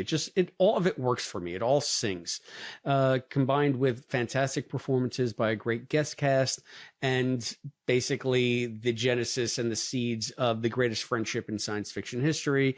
No, not Han and Chewie, but close. So yeah, for all of that, thank you for permitting me to gush about this episode of Star Trek. I will give it 10 Kefarian apples out of 5. Woo! Kefarian apples. Yay. I like that one. And it brought us 3D chess. How can we forget? Right. 3D There's chess. so many things that would become, hallmarks of Trek are here. Mhm. So good on you. Good on you. Where No Man Has Gone great. Before. Yeah. I'm giving it 5 out of 5 because I do like episodes better, but I can't complain about anything in this episode. I think it's beautiful. All right. What are we doing next on Treksploration, Christopher D. I have to first ask everybody out there who is watching or listening to tell us what you think of Where No Man Has Gone Before. There are Like and many ways that you can do that. Like You can and subscribe. do it right here on the YouTube channel where you should like and subscribe. That's youtube.com/@Treksploration. Comment down below. Yes, you can also find us on our Patreon site. That's patreon.com/Treksploration for Treksploration. supporting us if you want to, becoming part of our crew of Send the intrepid money. Send the money. Explorers. Send the cheddar, or at least Yep. share these shows so that we can get more members on the YouTube channel and monetize. And you can get us on the gram at Treksploration Pod. You can blue sky us. That's Blue Sky Social Treksploration. You can also email us. That's treksplorationpod@gmail.com. And you can always send us your autobiography at P.O. Box 542, Bayport, New York 11705. That's P.O. That's your Box next book, Chris. I want to read that. 542, Bayport, New York 11705. I already have An autobiography? I have a title for my autobiography. It's called Wheat Pennies and Walk It Off. Wheat Pennies and Martinis. Oh, I thought it was going to be called Walk It Off. Walk it off. But I think I'm having a hard walk it off. Okay. Albie, you make me into such a meanie. No, you're the best. I have great affection for you. All right. Just how remember- about I do the next bonus show, but you tell our listeners what the next episode of TNG we're doing. Yeah, so we may be using your comments. We probably will use your comments if we get around to gathering them in future Yeah, episodes. especially if you're a cadet, captain, Omnipotent, any of those levels. 8472. So our next for the TNG recaps, sort of our main recaps, is Arsenal of Freedom, and I don't even remember what that one's about. There's a planet where the defense system is still active, but nobody's on the planet anymore, and it keeps making people fall down holes and getting shot at. I like Arsenal of Bijons better. Okay, what's the next? What's the next bonus show? I've been wanting to do this for a while now. What time is it? I don't. Can you see that? It's a watch of some kind. It's Deep Space Nine time. Yay! I like Deep Space Nine. This is my Deep Space Nine watch. Yeah. I've never opened it Cool. because I don't care what time it is. Right? But it's time for Deep Space Nine next. We're doing Past Prologue. That's the second episode, or third, depending on how you count the pilot. Let's see. Where's A Man Alone? Is A Man Alone after that? Past It Prologue? has to be. What is Past Prologue? Past Which Prologue one is that episode one? 2. So Yeah, but it what goes is it emissary about? past Prologue. I don't. What's the one line? I don't remember. Let me see. Is that the guy that gets murdered? It's about a Bajoran, and then there's terrorists, and Is there a massage? I think they're really laying the ground for the Bajoran resistance and stuff like that. So it's Oh, that I'm sure one. it's going to be a Okay, Kira heavy episode, which is Yep. always aces in my book. I love Kira. Yeah, na na na na na na. Shana na na na. Yeah, so I can't wait. So that's going to be great. So look for us most Thursday nights at 10 p.m. ish. If we don't have technical problems Right. like we did tonight, 10:30. Well, we're trying for 10, so we'll get there. We'll get there. And thank you everybody for joining us live, and thank you everyone for being part of Treksploration. For Treksploration, I'm Albie, And I'm Chris. and we'll see you next time. Keep on trekking through them stars.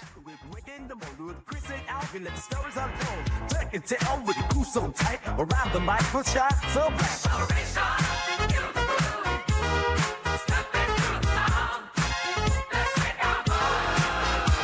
Give me with Chris the Alfie, let it flow down the deep in space. Oh, don't you know? Got the jaws on the bridge, it's sight to see. You a nipple got it us so deep. Watch it all night, we're ready for a ride. Check it to the come side by side. Feel the rhythm as we move to the beat. And we're World Podcast with DLB.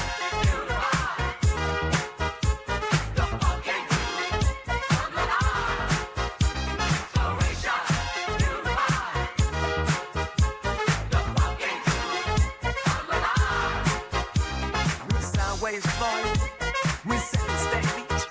This is how we do rhythms from every age. Captain Charles, get ready to the cosmic tide. Get our limited look.